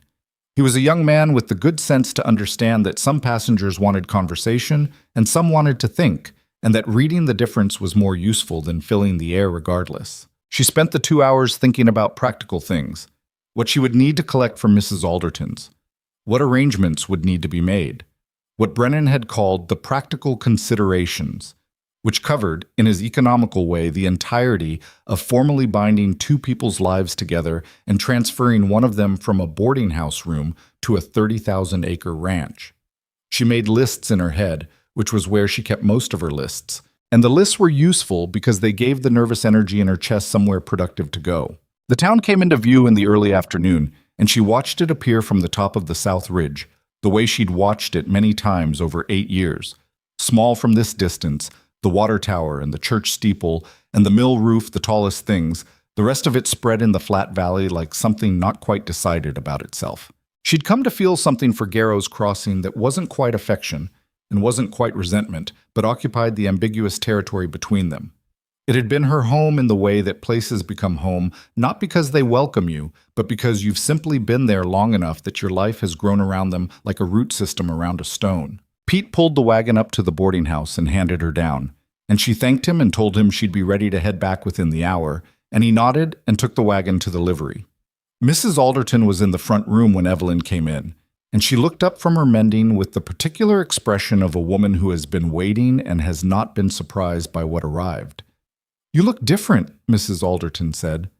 "I look the same," Evelyn said. "You look different," Mrs. Alderton repeated in a tone that meant she'd finished with that subject. "Sit down." Evelyn sat. Mrs. Alderton set aside her mending and looked at her with the direct attention of someone who had housed and fed and quietly observed a great many people over many years and had opinions about all of them. "Well?" she said. "I'm going back," Evelyn said. "Permanently." Mrs. Alderton was quiet for a moment. Then she said, "Good," in a way that compressed a great deal of feeling into very little sound. She stood and straightened the front of her apron. "I'll help you pack." It didn't take long. Evelyn had spent 8 years in this town without accumulating more than she could fit in 2 bags and a small trunk, which was either a testament to frugality or to the particular condition of a life lived in a place that never quite felt permanent. Mrs. Alderton helped her fold things and wrap the small items that could break and didn't comment on how little there was, because she was a woman with genuine tact, which is rarer than the performed kind. When it was done, they stood in the small room together for a moment. The afternoon light came through the curtain in the thin, sideways way of winter afternoons, and the room had the empty quality of places from which something has already departed, even before the person has left. "He's a decent man," Mrs. Alderton said. "Brennan, from what I can tell." "He is," Evelyn said. "From what I can tell. 8 days isn't long." "No," Evelyn agreed. Mrs. Alderton looked at her. "But I imagine 8 days with that man tells you more than 8 months with most others." She paused. "He's not one for pretending." "No," Evelyn said. "He's really not." They carried the bags downstairs together. In the front hall, Mrs. Alderton did an unexpected thing. She took Evelyn's hand briefly, squeezed it once with the firmness of someone who means it, and then released it and stepped back. "Write me," she said, "when you're settled." "I will," Evelyn said. She meant it. The problem announced itself in the form of Harriet Calhoun, which in Evelyn's experience was where most of Garrow's Crossing's problems announced themselves. She had been crossing the main street toward the livery, where Pete was hitching the wagon, when Harriet appeared from the direction of the dry goods store with the company of 2 other women whose names Evelyn knew: Martha Selden, the mill owner's wife, and a younger woman named Grace Pryor, whose husband was one of the town's 2 lawyers. They were together with the particular purposefulness of women who have not arrived together by accident. "Evelyn," Harriet said, and her voice had the warmth of something designed to appear warm. "We heard you'd come back." "Just collecting my things," Evelyn said. She kept walking at the same pace. The bags were in Pete's wagon already. She had perhaps 40 feet to cover. "And going back to the Reach," Harriet said, falling into step beside her in a way that was social aggression dressed as companionship. "It must have been quite a week." "It was informative," Evelyn said. "I imagine it was." Harriet let that sit for a moment.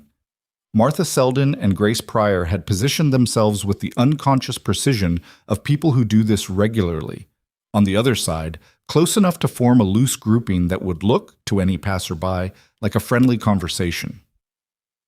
"We were speaking this morning," Harriet continued, "about the arrangement, several of us." "Were you?" Evelyn said, not a question. "It's simply, well, you can imagine how people are talking. A man like Cole Brennan, with his standing, and—" Harriet paused, selecting. "People are wondering what the thinking is, on his part."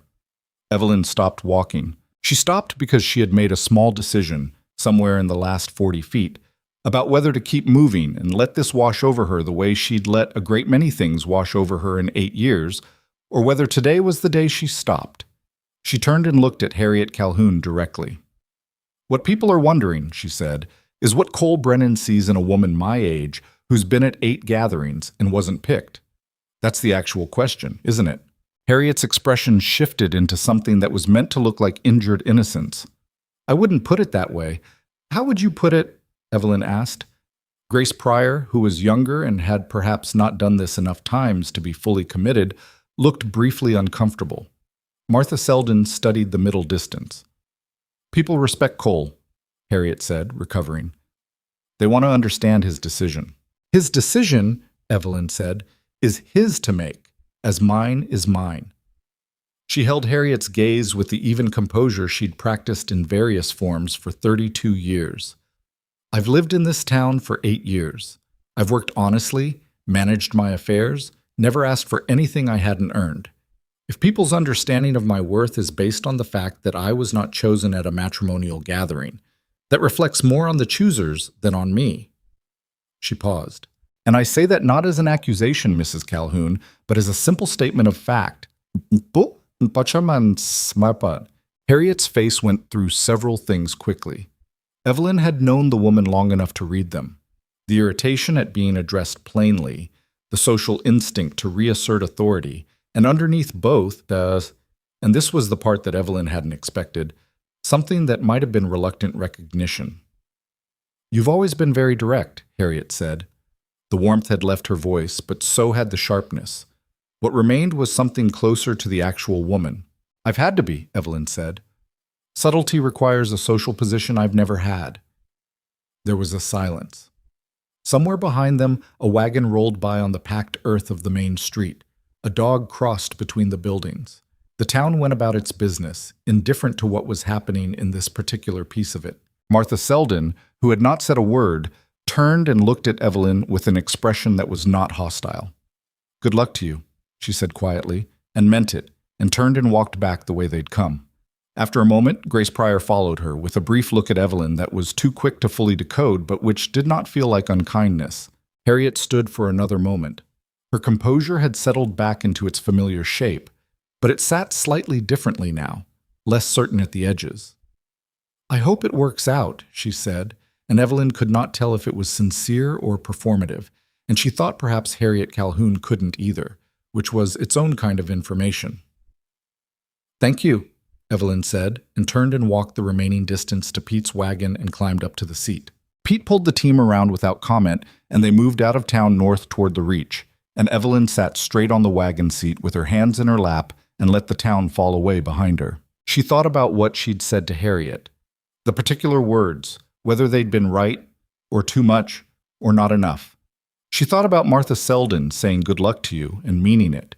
She thought about the years of small erosions, the gathered weight of public dismissal, and about the strange, slightly shaky feeling of having simply said true things out loud to a person who had preferred she not. It hadn't felt triumphant. That was the thing she hadn't expected. It felt like something more ordinary, like a task she'd been putting off that she'd finally sat down and done. A little draining, a little clarifying. Necessary in the way that certain conversations are necessary, not because they change anything, but because they tell you where you actually stand.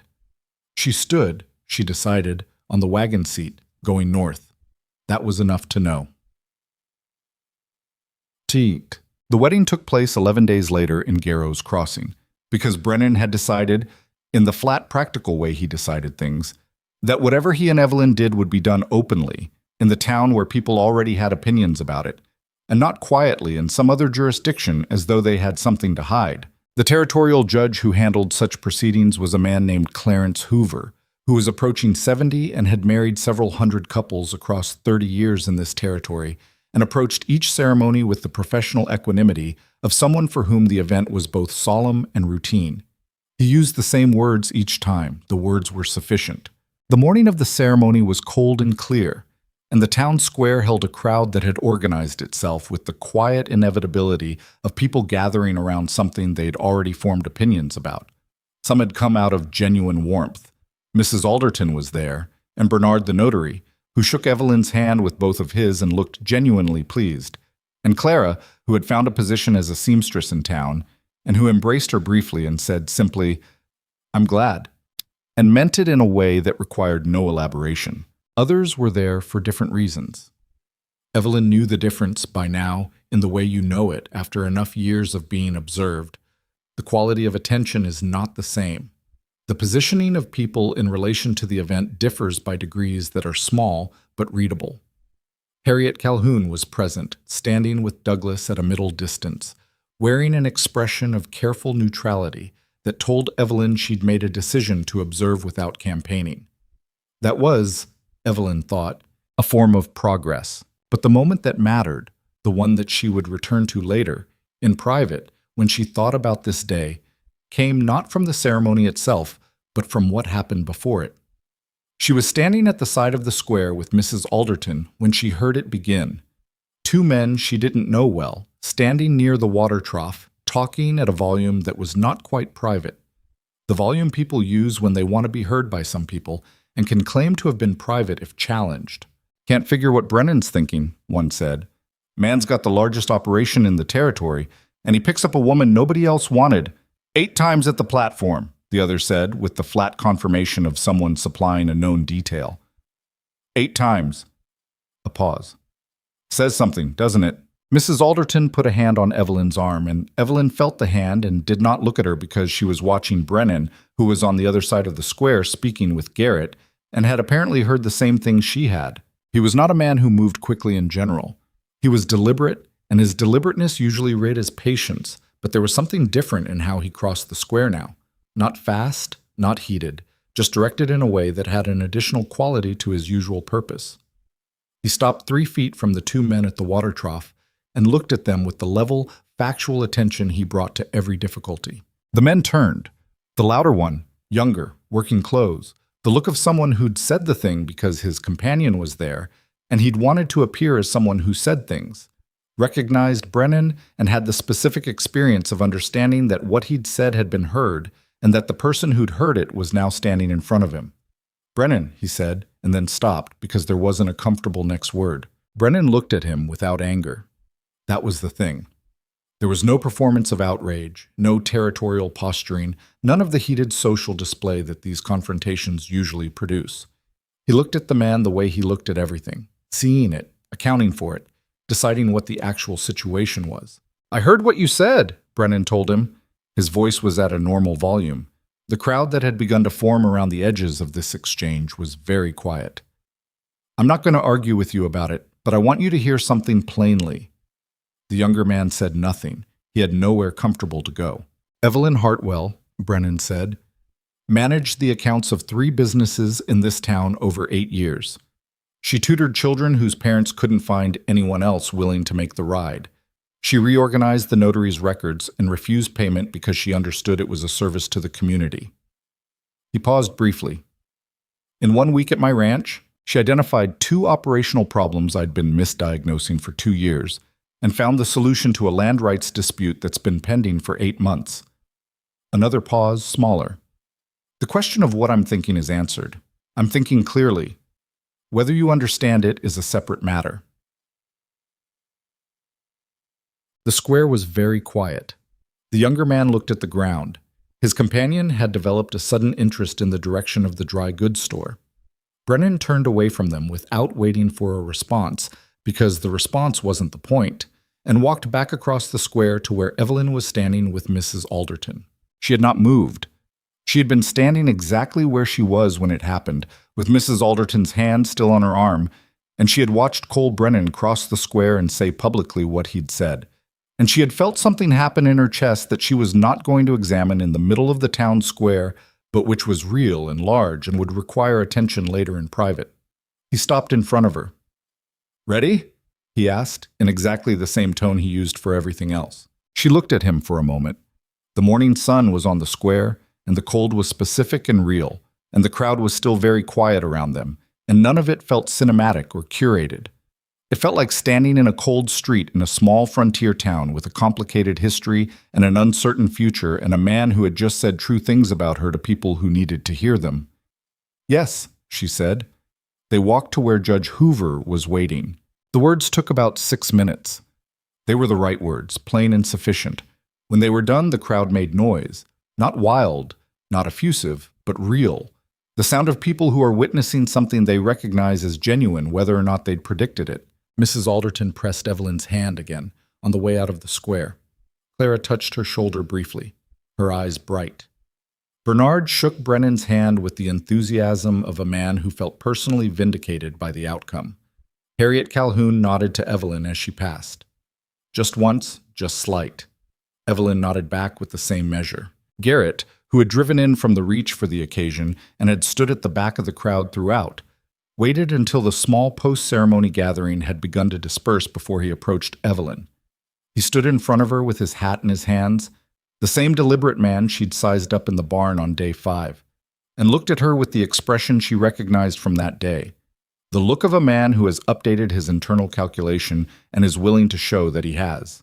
"Ma'am," he said, which was exactly what he'd said the first time, but with a completely different weight inside it. "Garrett," she said, "we should talk about the drainage issue in the south pasture when we get back. I have some thoughts." He blinked. Then something shifted in his weathered face. Not quite a smile, but the architecture of one. "Yes, ma'am," he said. "We should." He put his hat back on and returned to where Pete was waiting with the wagon, and Evelyn watched him go and thought about how strange it was that the same 2 words could mean entirely different things on either side of 10 days. Brennan appeared at her elbow. He'd been speaking with Bernard, who was looking satisfied with the world in general and himself in particular. "The wagon's ready," Brennan said. When you are. She looked around the square one more time. The crowd had dispersed into the general activity of a town going about its afternoon. The platform at the eastern edge of the square, the rough pine boards, the hand-painted sign, was empty and ordinary in the winter light, the way things look when you're done with them. Just boards and a sign. Just a place she'd stood 8 times and finally, on the 8th, been worth stopping for. She turned away from it. "I'm ready," she said. The wagon carrying her 2 bags and her small trunk was heading north before the afternoon had fully arrived, and Garrow's Crossing diminished behind her in the way that places diminish when you stop organizing your life around them. It didn't disappear. It didn't stop mattering. It had shaped her in too many ways for that.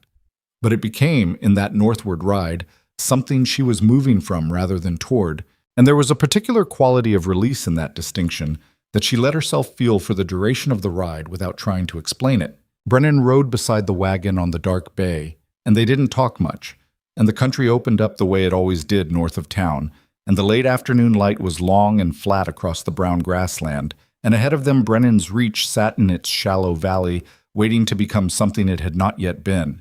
Not just his, but also hers. She had conditions, and he had agreed to them. She had work ahead, and she knew what kind. She had, for the first time in 32 years, the precise and complicated feeling of moving toward something rather than waiting for something to arrive. The wagon rolled north.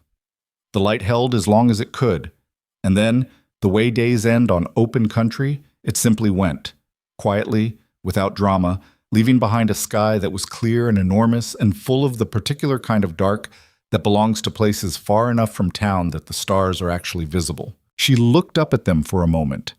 Then she looked ahead, at the lights of the Reach coming into view in the valley below, small and steady in the darkness, and she kept her eyes there for the rest of the ride. The first month was harder than she'd expected, and she'd expected it to be hard, not in the ways that would make a clean story, not dramatic confrontation or obvious failure, but the quieter difficulty of learning a life from the inside while living it at full speed. The Reach did not slow down to accommodate her arrival. The cattle needed moving. The winter feed supply required constant monitoring against the pace of consumption. The water tank in this north section had developed a leak that Garrett's crew spent 4 days repairing in temperatures that made the work miserable and necessary in equal measure. Life on 30,000 acres proceeded at the pace of 30,000 acres, and Evelyn's job, as she understood it, was to find her place within that pace without slowing anything down. She made mistakes. She was honest with herself about that in the evenings when she sat with the day's records and reviewed what she'd done. She misread a supply order in the second week and overpurchased salt blocks by a quantity that Garrett mentioned with the diplomatic understatement of a man choosing his battles, and she corrected the accounts and made a note and did not do it again. She misjudged the timeline for the fence repair on the eastern boundary and had to go back to Brennan with revised numbers, which she did directly and without excessive apology, because excessive apology was a form of theater she'd never had patience for. He heard the revised numbers and adjusted the plan, and that was the end of it. What she was learning, and this was the part that couldn't be read from ledgers, was the texture of the operation. The way the men organized themselves within the formal structure Garrett maintained, the unspoken hierarchies, the particular dynamics of 60 men living and working in close quarters through a hard winter, with all the friction and accommodation that produced. She'd managed a classroom, which had its own version of this: the reading of a group, the sensing of where tension was building before it broke the surface, and the skill transferred imperfectly to this larger and more physical context. Hattie remained professionally neutral through most of January. She was not unfriendly, she was never unfriendly, but there was a quality of reserve in her manner with Evelyn that was different from her manner with Brennan, who she'd worked for and evidently respected for years. Evelyn understood the reserve. She'd arrived as a stranger and claimed a central position in a household that Hattie had managed alone for a long time, and Hattie was too experienced and too dignified to either resent it openly or pretend the displacement wasn't real. The shift came in the third week, and it came from an unexpected direction. Evelyn had been going over the household accounts, which were, as she'd suspected from her initial look, functional but not strategic, when she found an expenditure pattern in the food provisioning that didn't add up. Not corruption, nothing like that. Just an inefficiency that had compounded over time. The household was paying premium prices to the Garrows Crossing dry goods store for items that were available at substantially lower cost from a supplier in the next valley, simply because no one had ever investigated alternatives. Over a year, it amounted to a meaningful sum. She brought it to Hattie rather than to Brennan because it was a household matter, and Hattie was the one who'd been managing it. "I found something in the provisioning records," she said, setting the relevant pages on the kitchen table where Hattie was working. "I want to show you before I do anything with it." Hattie looked at the pages. Evelyn walked her through the numbers. Not lecturing, not correcting, just showing. Hattie was quiet through the explanation, following the figures with the focused attention of a woman who was not going to pretend she hadn't understood. "I didn't know there was a supplier in the next valley," Hattie said. "Neither did I until last week," Evelyn said. "Bernard mentioned it in a letter. He uses them for the notary office." Hattie looked at the numbers for another moment. "That's not a small difference," she said. "No," Evelyn said. "It isn't." Hattie was quiet for a moment more. Then she looked up at Evelyn with an expression that had something new in it. Not warmth yet, but the beginning of something that might become warmth given time and continued honest dealing. "I'll write to them this week," she said. "I can draft the letter if you'd like," Evelyn offered. "Or you can, whatever's easier." "I'll do it," Hattie said, with the particular decisiveness of a woman reclaiming her own territory on better terms. "But I'll have you check it before I send." "Of course," Evelyn said. It was a small thing, but small things, between people who are still figuring out how to occupy the same space, are rarely as small as they appear. February brought the first real test. The Weston matter, which Bernard had been working through the territorial legal system since January, arrived at a point of decision in a way nobody had fully anticipated. Weston's lawyer, the man from Cheyenne, had apparently found something in the survey records that complicated Bernard's filing. Not a contradiction exactly, but an ambiguity in the original territorial survey language that a skilled lawyer could, and apparently intended to, argue constituted grounds for a formal hearing. Brennan brought the letter to the table the evening it arrived. He set it in front of Evelyn without comment and poured 2 cups of coffee and sat down. She read it carefully. The legal language required attention. It was the kind of writing designed to be technically precise in a way that obscures rather than clarifies, and she'd had enough experience with that variety of document to parse it methodically. When she finished, she set it down and looked at the fire for a moment. "They found the survey ambiguity in the 1867 resurvey," she said. "Bernard says it's been there the whole time. We just didn't know Weston's lawyer would find it." "What does Bernard think our position is now?" "Defensible," Brennan said. "But a hearing means Cheyenne. It means a territorial judge, not Bernard filing papers. It means—" He stopped, choosing. "It means money and time, and the outcome is less certain than it was 2 weeks ago." Evelyn turned the letter over in her hands. She thought about the water rights, the creek ford 2 miles east, the east grazing sections that became critical in dry summers. She thought about what Brennan had said in the first week. Best case, it's my creek. And about the character of a man who files a claim he knows is opportunistic and then finds a lawyer skilled enough to make it look like principle. "What's the hearing date?" she asked. "March 15th. 6 weeks." She turned that over. "I want to read the original land grant documents. The actual copies Bernard has, not his summary." Brennan looked at her. "Why?" "Because Weston's lawyer found something in the survey notes, which means there's something in the primary documents worth finding, and I want to know if there's something else in there that works in our favor that nobody's thought to look for yet." She paused. "Bernard is a good notary. He's not a lawyer. There may be something he's missed because he was looking for one specific thing." Brennan was quiet.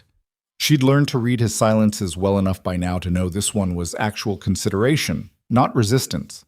"I'll send for the documents tomorrow," he said.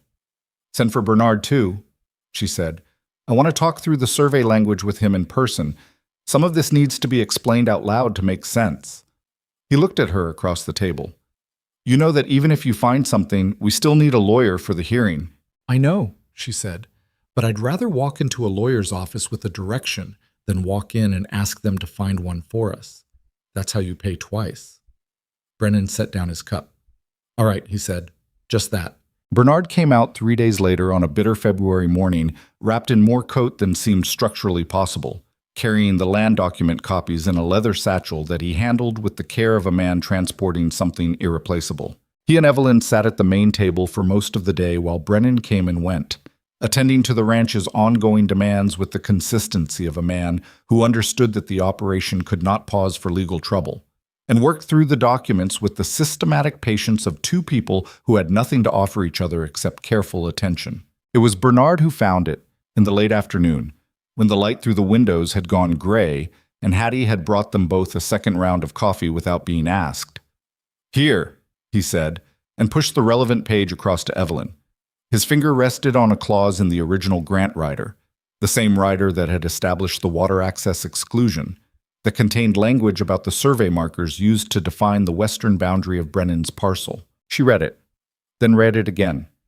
"The survey markers in 1873, she said slowly. The Elk Creek reference here uses the pre-1867 survey line," Bernard said, with the controlled excitement of a man who has been doing careful work for a long time and recognized the feeling of finding something, "which puts the creek boundary approximately 40 feet east of what the 1867 resurvey suggests." Evelyn looked at him. "Which means Weston's property line is 40 feet further from the creek than his lawyer's argument assumes," Bernard said. "If the original grant language controls, which it should, given that it predates the resurvey, then the fort is inside our boundary by a wider margin than even we thought," Evelyn said. Bernard nodded slowly with the gravity of a man being careful not to overclaim. "It needs a lawyer to argue it properly. The survey language is technical, and a judge will need testimony from a surveyor to verify the line placement." He paused. "But it's real. It's in the document." Evelyn sat back.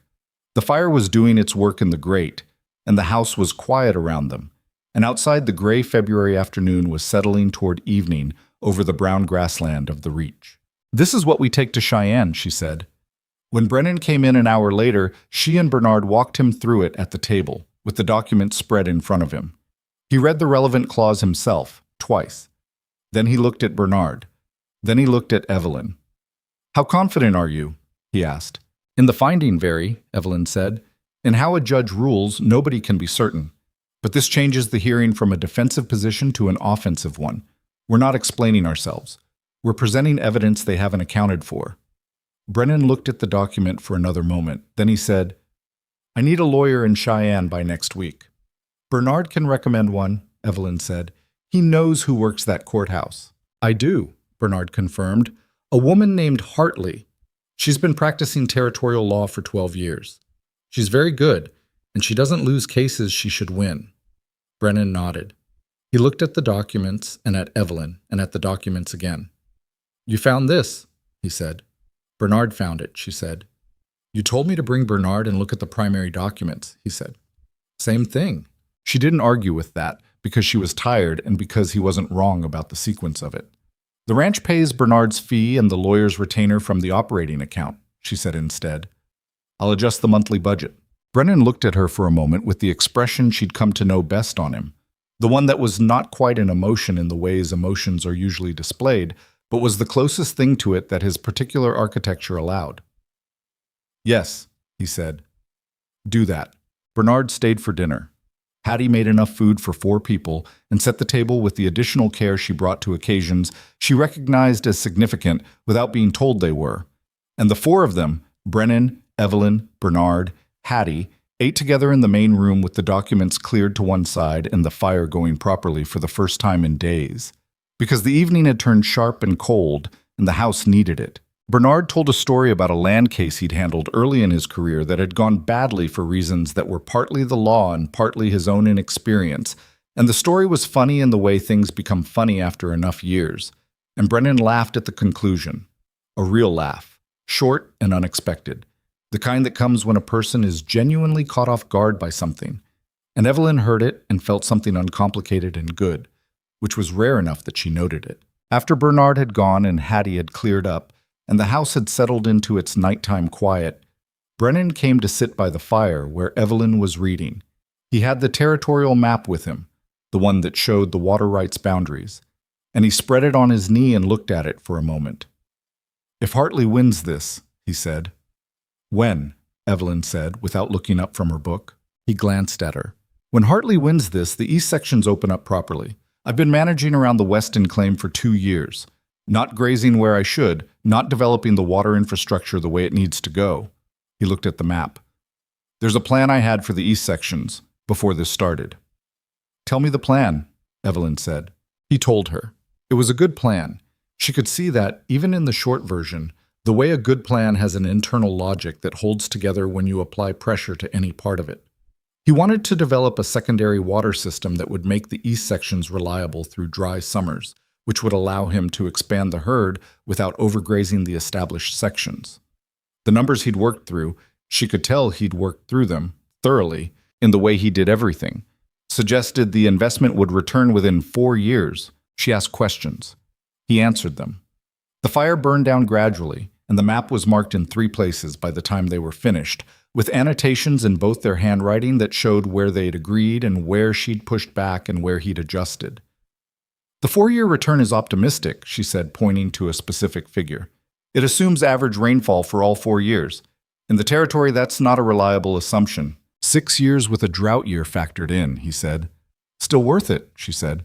Yes, he agreed. She looked at the map for a moment, the lines of his land, the creek, the boundaries.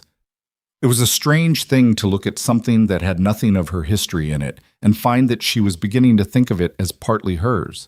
Not possessively, just in the way that places where you work and think and make decisions begin to incorporate you, the way the ranch's systems were beginning to incorporate her thinking. I want to ride out to the east sections when the weather breaks, she said, before the hearing. I want to see what the plan looks like in the actual terrain. Brennan rolled the map. First decent week in March, he said.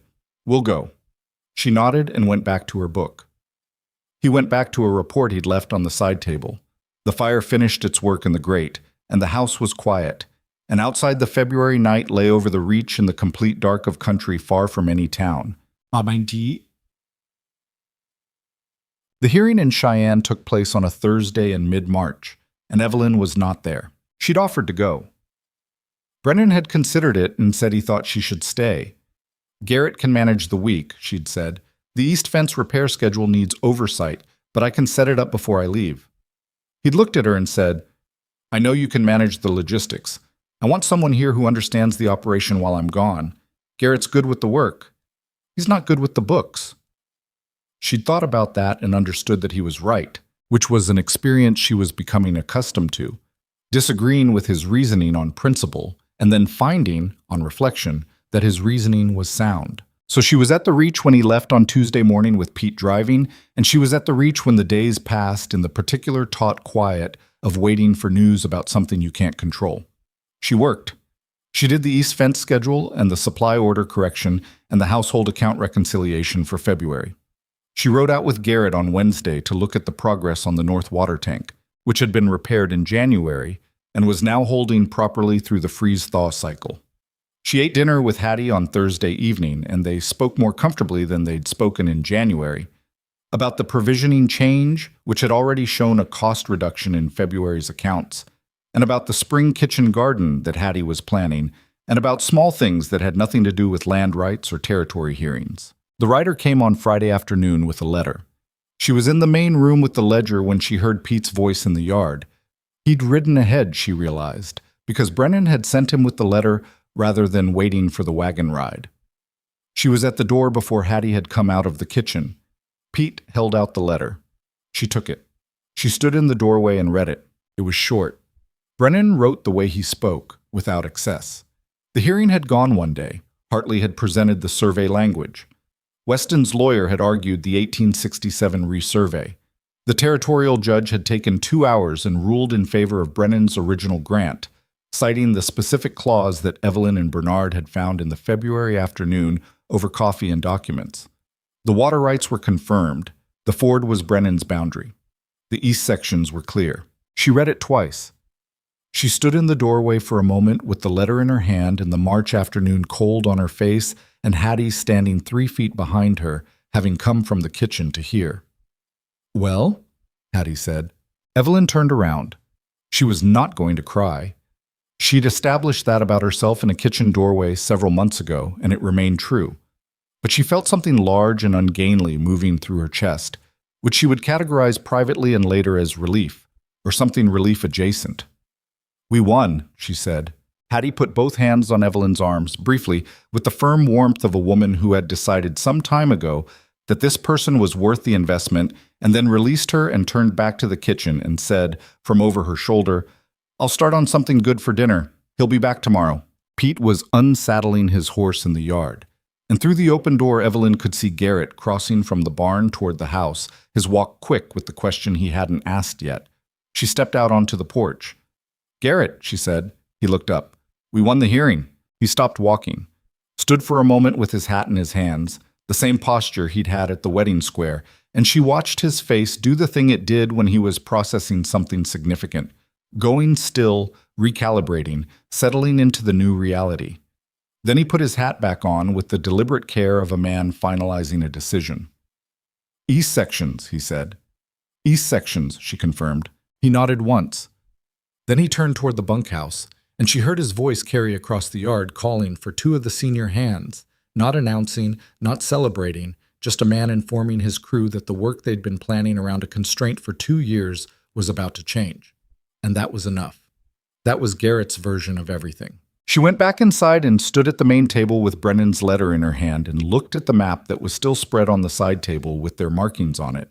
Her hand and his, the east sections, the water plan, the 6-year return with a drought year factored in. She had come to Brennan's Reach with 2 bags and a trunk, and no particular knowledge of cattle or land management or the 1,000 specific competencies that running a large ranch requires.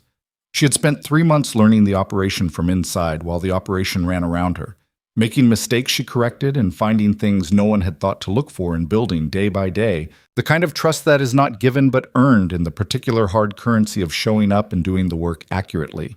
She was not yet what she would become here. She knew that with the same clarity that she knew the East Section plan would take 6 years and the survey language had held up under a judge's scrutiny. These things were facts, neither more nor less than what they were. She was in the middle of something that didn't have a shape yet, and she was building its shape as she went, which was terrifying and correct and the most alive she'd felt in a very long time. Brennan came back the following afternoon in the same wagon Pete had taken with the same practical straightforwardness with which he left, as though the hearing had been a task on the list that was now completed and the list had moved on. He came in and set his bag down and washed his hands and looked at the map on the side table and looked at Evelyn. "Hartley was good," he said. "We gave her something to work with," Evelyn said. He looked at her with the focused, factual attention that was his most consistent expression. "Yes," he said. "We did." She poured him coffee. He sat down at the main table, and she sat across from him, and he started talking through the details of the hearing. Not the emotional experience of it, which he would have managed and set aside, but the actual substance, the arguments, and the judge's specific reasoning, and the procedural elements that would have implications for how Bernard filed going forward. She listened and asked questions, and they worked through it the way they worked through everything, directly, with attention to what was actually there rather than what it was supposed to feel like. Outside, the March afternoon was doing something unusual. The sky had cleared to a blue that was the specific startling blue of early spring, the kind that arrives before everything else and promises more than it can yet deliver. Through the kitchen window she could see it, and see the yard, and see Garrett crossing toward the barn with 2 of the hands in a configuration that meant they were already talking about the east sections. The work was changing. Everything that had been planned around the western constraint was now able to become what it was supposed to be. The ranch was going to grow, and the growth was going to require things she hadn't yet learned, and decisions she hadn't yet made, and difficulties she couldn't yet anticipate. She had conditions, and he had agreed to them, and the conditions were holding, and the agreement between them was real in the way things are real when they've been tested by a winter and a land rights dispute and 60 men's worth of daily friction and the specific intimacy of living inside someone else's life until it starts to become yours too. She didn't say any of that. She finished her coffee and picked up the ledger and found the February page and made the notation for the hearing costs. Some things didn't need to be said. They were simply there, in the room, the way the blue sky was outside the window. present and real, and not requiring anyone to point at it to be true. Spring came to Brennan's reach the way it always did in that country. Not gently, not all at once, but in argument with winter, the two of them trading territory back and forth across March and into April, until one morning you woke up and realized the grass had gone green without you noticing the exact moment it happened. The east sections, freed from the western constraint, were the first real project of that spring. Brennan and Garrett began the water infrastructure work in April, with a crew of 8 men and a surveyor from the next valley who spent 3 days walking the land and driving stakes and producing drawings that Evelyn then sat down with at the main table and cross-referenced against the operating budget with the focused attention she brought to everything that involved numbers and consequences. The 6-year return projection held, adjusted for the drought year variable. She'd done the calculation 4 times by then, from 4 different angles, and it held each time, which was the kind of confirmation that satisfied her more than reassurance from any person would have. Numbers didn't offer comfort, they offered information, and information was what she'd always preferred. She rode out to the east sections in the second week of April on a morning that was cold but honest, the sky clear and the grass beginning to show its green at the base of the old winter growth. Brennan rode beside her, and they stopped at the site of the first planned water installation, where 2 of the crew were already breaking ground. She looked at the creek from this angle, Elk Creek, clear and ordinary in the spring light, the disputed ford visible about half a mile downstream, and thought about the fact that 6 months ago this ground had been a source of legal anxiety and was now just land, just the east sections, just the next piece of work. The drainage slope here is better than the survey showed, she said, looking at the lay of the ground. Brennan looked at it. Means the tank installation is simpler than we budgeted. Which means the contingency funds stay in the account, she said. He glanced at her sideways, and she thought she caught the slight shift at the corner of his mouth that she'd been cataloging since the first week of the first day. I know where the contingency funds stay, he said. I know you know, she said. I'm noting it for my own satisfaction. He made a sound that was not quite a laugh, but occupied adjacent territory, and they rode on along the creek line while the crew worked behind them, and the morning opened up around the east sections in the particular way of spring mornings on open land. All that space, all that light, none of it asking anything of you except that you be present in it. She had been at the Reach for 6 months. The woman who had arrived with 2 bags and a trunk and a set of conditions was not entirely the same woman who rode the east sections that April morning, though the change was not the kind that announces itself. It was the kind that happens in increments too small to track individually. A word learned, a system understood, a man's way of thinking absorbed until you can sometimes anticipate the conclusion before he reaches it. She was not what she had been, and she was not yet what she would be, and she had made a kind of peace with being perpetually in the middle of something that didn't have a finished shape. That, she'd come to think, was just what a life in motion felt like. The school came from a conversation she hadn't planned to have. It was a Saturday in late April, and she'd ridden into Garrow's Crossing with Pete on a supply run. The kind of trip she made roughly once a month now, which had its own rhythm, its own social geography. The town had adjusted to her existence in the way towns adjust to things that don't conform to their initial expectations but persist anyway. The adjustment wasn't wholehearted and it wasn't complete, but it was real. Mrs. Alderton greeted her warmly every time. Bernard had appointed himself a kind of informal advisor and correspondent, sending letters with territorial news and legal updates and occasional observations about the weather that she found genuinely useful. Clara, still in town, had become something close to a friend in the particular way that frontier friendships develop. Not with the leisure of long acquaintance, but with the compressed intensity of people who recognize each other's quality quickly because there isn't time to be slow about it. She was leaving Bernard's office that Saturday, carrying copies of the finalized water rights documentation, when she nearly walked into a woman she recognized from the outer settlements, a rancher's wife from the Dry Creek area, about 15 miles east. Her name was Helen Pratt, and she had 3 children, and she looked on this particular morning like a woman who had been tired for a long time and had run out of places to put the tiredness. Mrs. Brennan, Helen said, with the slight stiffness of a woman not entirely sure of the social protocol here. Helen, Evelyn said, how are things out at Dry Creek? Helen said they were fine in the way people say things are fine when they're not looking for a conversation about how they actually are. But then she said, almost immediately after, "My oldest is 9. He hasn't been in a schoolroom since we came out here 2 years ago." A pause. "There's nothing out this way. The nearest school is Garrow's Crossing, and we're 15 miles. Evelyn looked at her. "Is he bright?" she asked. Not as a pleasantry, as an actual question. Helen looked slightly surprised by the directness. "Very," she said. "He reads everything I have, and I don't have much." Evelyn thought about herself at 9, in a schoolroom in Ohio, with a teacher who had understood that she read fast and given her more instead of less. She thought about what 15 miles meant for a child who needed more than what was available at home.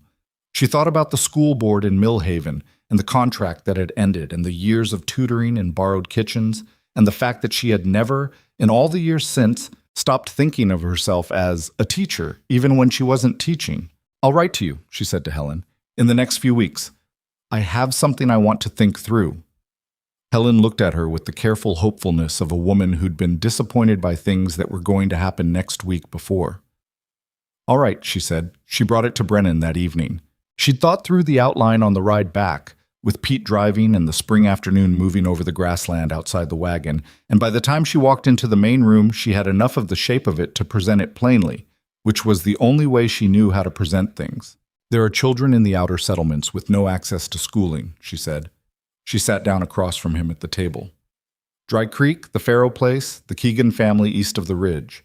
I can count at least a dozen children within a 20-mile radius who are getting no formal education because there's no school they can reach." Brennan looked at her. He didn't say anything yet, which meant he was actually listening. "I want to start a school," she said. "Not in Garrow's Crossing. They already have one, small as it is. Out here. A building on the property, or near it, that the settlement families can reach. I'll teach it myself, 3 days a week, and we find a way to bring the children in from the outer families." She paused. "It will cost something to build and to run. Not a great deal, but something. I want it to come from the household accounts, my portion of the operating budget, the part I have authority over." Brennan was quiet for a moment. "Your portion of the operating budget is for household expenses," he said. "I know what it's for," she said. "I'm telling you I want to allocate part of it differently." He looked at her steadily. "That's not a household expense." "It's a community expense," she said. "We have 60 men working this land. Some of them have families in the settlements. Some of those families have children who aren't being educated. An educated community is a more stable one." She held his gaze. "But I'm not going to pretend that's the only reason. The other reason is that I was a teacher, and I stopped being one because someone decided a man would do the job better. And I've never made my peace with that. And I'd like to do something about it while I can." Twas. Brennan looked at her for a long moment. The fire was doing its work.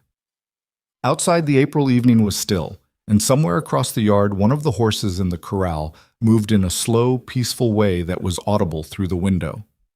"How much?" he said. She told him. She'd calculated it on the ride back. Building materials, basic supplies, a modest stipend for the school's ongoing costs. It was not a small number, but it was a manageable one, within the framework of the Reach's finances now that the East sections were developing. "It doesn't come from your household allocation," he said. "It comes from the general fund. This is a ranch investment." She looked at him. "You don't have to—" "I know I don't have to," he said. "I'm telling you how we're going to do it." He looked at the table for a moment, then back at her. "My wife," the familiar pause, the careful selection. "She talked about something like this. In the first year. We didn't have the resources then." He was quiet. "We do now." She sat with that for a moment. She thought about a woman from Virginia who had come to frontier country and not been soft, and had not survived long enough, and had had ideas in the first year that hadn't had time to become real. She thought about what it meant that those ideas were going to become real now, in a form that woman couldn't have predicted through a person she'd never met. "All right," Evelyn said. "From the general fund." "I'll have Garrett identify the site," Brennan said. "Somewhere the settlement families can reach without crossing difficult terrain." "There's a flat at the north edge of the property," she said. where the Dry Creek Road meets the ridge track. That's the convergence point for most of the outer settlements. He looked at her. You've already thought about the site. I thought about it on the ride back, she said, the shift at the corner of his mouth. Of course you did. What? The building went up in June, which was faster than she'd expected and slower than she'd hoped, which was how most things went when they involved materials and weather and the competing schedules of men who had other work to do. It was a single room, soundly built, with 4 windows that Evelyn had specified needed to face east and south for the light, and a wood stove that was oversized for the space in a deliberate way, because she'd spent enough frontier winters to know that undersized heating was the kind of economy that costs more than it saves. The first day of school was a Thursday in early July, and 11 children arrived. She had not known exactly how many to expect. She'd written letters to 8 families across the settlement area, and Helen Pratt had ridden out and spoken to 3 others, and the word had moved in the way word moves through dispersed communities, person by person, with the specific combination of hope and skepticism that people bring to things that sound too useful to be true. 11 children was not the 12 she'd counted in her initial estimate. It was also 4 more than she'd secretly feared. They ranged from 6 to 13. The oldest was Helen's son, whose name was James, and who was, as his mother had said, genuinely bright. The kind of child who has been waiting for something without knowing how to name what he's waiting for, and who recognizes it immediately when it arrives. He sat in the second row and read the first passage she assigned in approximately a quarter of the time she'd estimated, and then looked at her with the question already forming on his face. She gave him a harder passage. He read that one too. She felt something she hadn't felt in years. The particular satisfaction of a teacher who has found the level of a student and is now engaged in the real work. Not the managed diminishment of tutoring children who needed remedial help, which was good work, but not the same thing.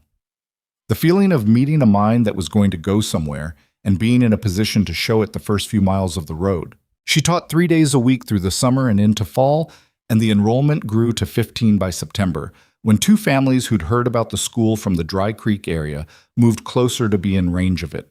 She wasn't sure what to make of that, people rearranging their geography around something she'd built, and she held it carefully, without making it into more than it was, because she'd learned to be cautious about the stories she told herself about her own significance. But it was real. The school was real. The children were real. James Pratt, by October, was reading territorial law documents that she'd borrowed from Bernard for the purpose, because he'd exhausted everything else she had, and the territorial law documents were what was available, and he'd taken to them with the focused appetite of someone who'd found his particular subject without knowing yet that was what it was. He might be a lawyer, she told Brennan one evening. Brennan considered this. At 13? The ones who are going to be something usually know it at 13, she said. They just don't have the word for it yet. Brennan looked at her. Did you know at 13? She thought about it honestly, which was the only way she thought about things. I knew I wanted to understand how things worked, she said. I knew I wanted to explain things to people who didn't yet understand them. I didn't know that was teaching. I just knew it was what I was for. He was quiet for a moment, then, and this? The ranch, the accounts, the water rights dispute? She looked at the fire. That's also what I'm for, she said. I think I have more than one thing. He nodded slowly. Yes, he said. I think you do. The fall brought the first real difficulty between them, which arrived not as a dramatic confrontation, but as a slow accumulation of small frictions that finally required actual address. It was about the herd expansion. Brennan had been moving toward a significant purchase, additional breeding stock from a rancher in the South Valley who was selling down. And the numbers he'd presented to Evelyn in September had been different from the numbers in the October operating plan. And when she'd asked about the discrepancy, he'd said the arrangement had been updated. And when she'd asked to see the updated arrangement, he'd said he hadn't yet put it on paper. She'd let it go once. She let it go twice. The third time the numbers didn't match, she didn't let it go. I need to see the actual agreement, she said. They were at the table with the ledger between them, which was where most of their serious conversations happened. Not the summary, the agreement. Brennan looked at her with an expression that was, for him, unusually guarded. It's a handshake arrangement. We've done business with Aldrich for 12 years. I know who Aldrich is, she said. I'm asking about the terms. The terms are what they've always been. Then writing them down shouldn't be difficult, she said. A silence fell. It was not the comfortable kind they'd developed over months of quiet evenings. It had edges. I've run this operation for 20 years, Brennan said, on handshake arrangements with men I trust. I know that, she said. And I'm not suggesting Aldrich is untrustworthy. I'm suggesting that agreements with no written record create accounting problems that I'm responsible for managing. She kept her voice even. I can't reconcile what isn't documented. That's not an opinion. It's arithmetic. He was quiet. She could see the thing he was working through. Not whether she was right, she thought, but the adjustment required to integrate a different way of operating into 20 years of practiced habit. It was not a small adjustment. She tried to hold that with some patience. I'll have Bernard draw up a standard purchase agreement, he said finally. Aldrich won't object. Thank you, she said. He looked at her. This is going to be a recurring conversation. Probably, she agreed. I imagine there are 20 years of handshake arrangements in this operation that have no written record. He looked at the ceiling briefly, with the expression of a man newly understanding the scope of a project. Yes, he said, there are. We don't have to do them all at once, she said, but we should do the active ones first, starting with anything over a certain dollar amount. You've already thought about the threshold, he said. I have a number in mind, she admitted. He made the sound that lived next to laughter. Tell me the number, he said. She told him. He said it was reasonable. They wrote it in the operating guidelines, the document she'd started in February that codified how the ranch's decisions were made and recorded, which Brennan had initially viewed with mild skepticism and now consulted with a regularity she didn't mention out loud because some things were better left unmentioned. The conversation about the herd purchase was not the last disagreement they had. There was one in November about the winter feeding strategy that went on for 3 days before they arrived at a compromise that incorporated both their positions and was better than either one alone. There was one in December about a man Garrett wanted to let go, a hand named Willis who had been with the Reach for 6 years and whose work had deteriorated in ways that were costing the operation, where Evelyn thought Garrett was right and Brennan thought they owed Willis another chance, and they went back and forth on it with the specific friction of two people who have different instincts about where loyalty ends and practicality begins. Brennan gave Willis the second chance. Willis left on his own 3 weeks later to go work for a ranch in the next territory, which resolved the question in a way that satisfied nobody's position entirely, which was, Evelyn thought, probably accurate to reality. They were not easy with each other in the way that people are easy when they've stopped challenging each other. They were easy in the harder way, the way that comes from knowing that disagreement won't break something, that the ground between you is stable enough to have a real argument on it and still be standing when it's over. That, she thought, was better. 2 years after she came to Brennan's Reach, Evelyn stood at the fence line of the east sections on a morning in late September and looked at what the water infrastructure had done to the land. The grass was different out here now. Not dramatically, not in the way of a story that needed dramatic illustration. Just different in the way of land that's been properly managed, fuller, more even, the kind of coverage that meant the roots were finding what they needed and holding what they found. The herd grazed at the east end of the section, moving slowly in the particular way of cattle that have enough, not restless, not depleted, just present in the way that well-managed animals are present. She had not become a rancher. She wanted to be honest about that, even in her own accounting of things. She'd become something more specific and harder to name, a person who understood how a ranch worked well enough to protect it from the inside, to find the gaps in its thinking, to connect the systems to each other in ways that made the whole thing more coherent than the sum of its parts. That was not the same as being a rancher. Brennan was a rancher. She was something adjacent to that, something that the ranch needed as much as it needed him, even if the territory didn't have a word for it. The school had 22 students by the fall of the second year. James Pratt, who had turned 14 in August, was helping her with the younger children 2 days a week, which was partly practical. She needed the help, and partly an experiment in whether teaching could be taught, which it appeared it could, at least to someone with his particular quality of attention. His mother had written her a letter in July that Evelyn had read twice and folded carefully and kept in the ledger where she kept important documents, not because she needed to reread it, but because it seemed like the kind of thing that should be held somewhere solid. Brennan came up beside her at the fence. He'd been talking to Garrett about the fall roundup schedule. The conversation, she could tell by the way he carried himself, had gone efficiently, which meant they were aligned and the plan was clear and work could begin. He stood beside her and looked at the east sections in the morning light. 4 years, he said. She looked at him, looked at the water system return projection, he said. I think it's running ahead of schedule. I want you to look at the numbers this week. I'll look at them tomorrow, she said. I have school in the morning. He glanced at her. School runs 3 days. I added a fourth, she said. James is taking 2 of the younger students through writing practice independently, I observe. She paused. He's good at it. Brennan looked at the east sections. We may need to add a room to the building, he said, and the matter-of-factness of it, the way he'd moved from water projections to school expansion in the same tone he used for everything, was so characteristic of him that she felt a warmth that she'd stopped being surprised by months ago. I've already drawn a plan, she said. He turned and looked at her, and his face did the thing it did. The shift, the almost smile, the real thing beneath the surface that was not performed.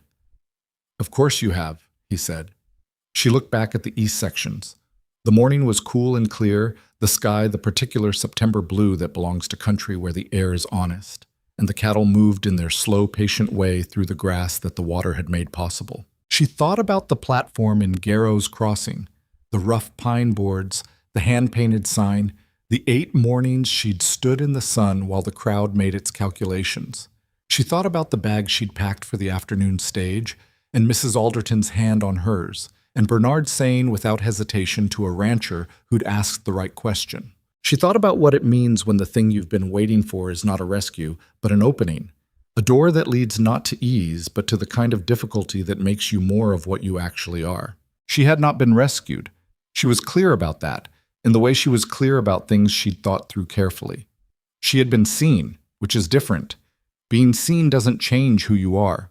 It changes what you're able to do with who you are, because the energy you'd been spending on invisibility, on managing the slow erosion of being perpetually overlooked, becomes available for something else.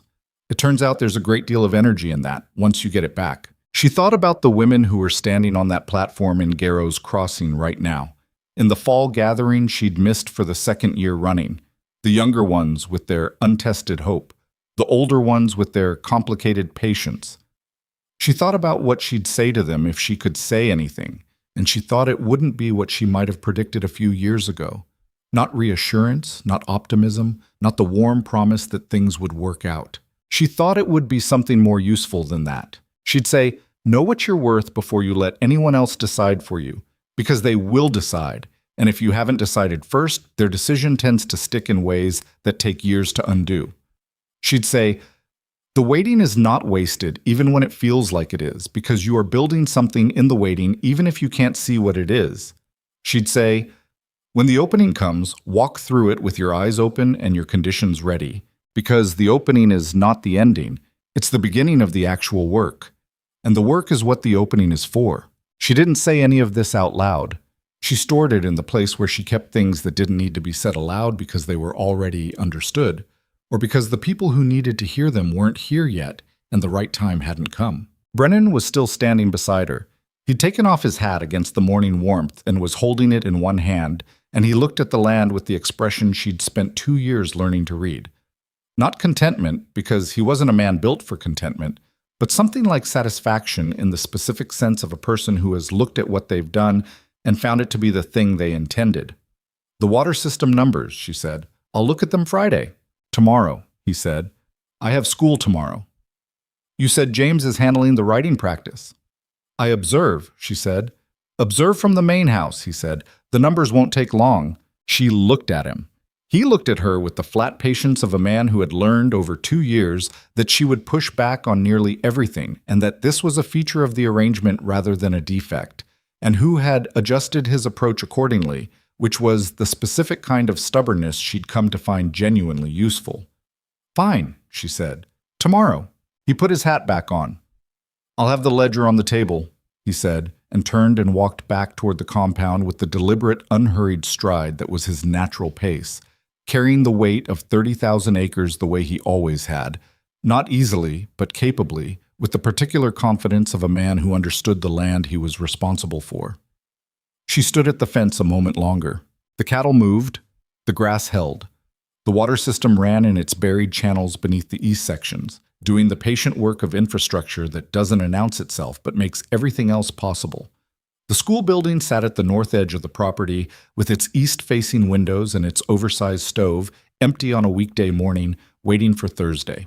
Across the territory, in towns and on claims and at platforms she would never stand on again, people were making the calculations they'd always made about what a woman was worth and what a woman's age meant and what it said about a person that nobody had chosen them. Those calculations would go on being made. She didn't have any particular power over that. What she had was this: 30,000 acres, 22 students, a set of conditions that were holding, a man who had looked at her without looking past her, and the 2 years of work that had transformed a ranch she'd arrived at, knowing nothing about, into something she understood from the inside. What she had was the life she'd built rather than waited for. It turned out to be enough. It turned out to be more than enough. It turned out, and this was the part she hadn't predicted, even in the careful accounting she made at the end of hard days, to be the most accurate version of herself she'd ever managed to live. She turned away from the fence. The compound was active behind her, the men at their work, the morning going about its business. She walked back through the east gate with her back straight and her hands at her sides, and the September sun was on her face, and she did not look back at the platform she'd left behind. She had things to do. The Friday ledger, the school addition plan, 22 students, 30,000 acres, and a water system running ahead of a 6-year projection. She walked toward all of it,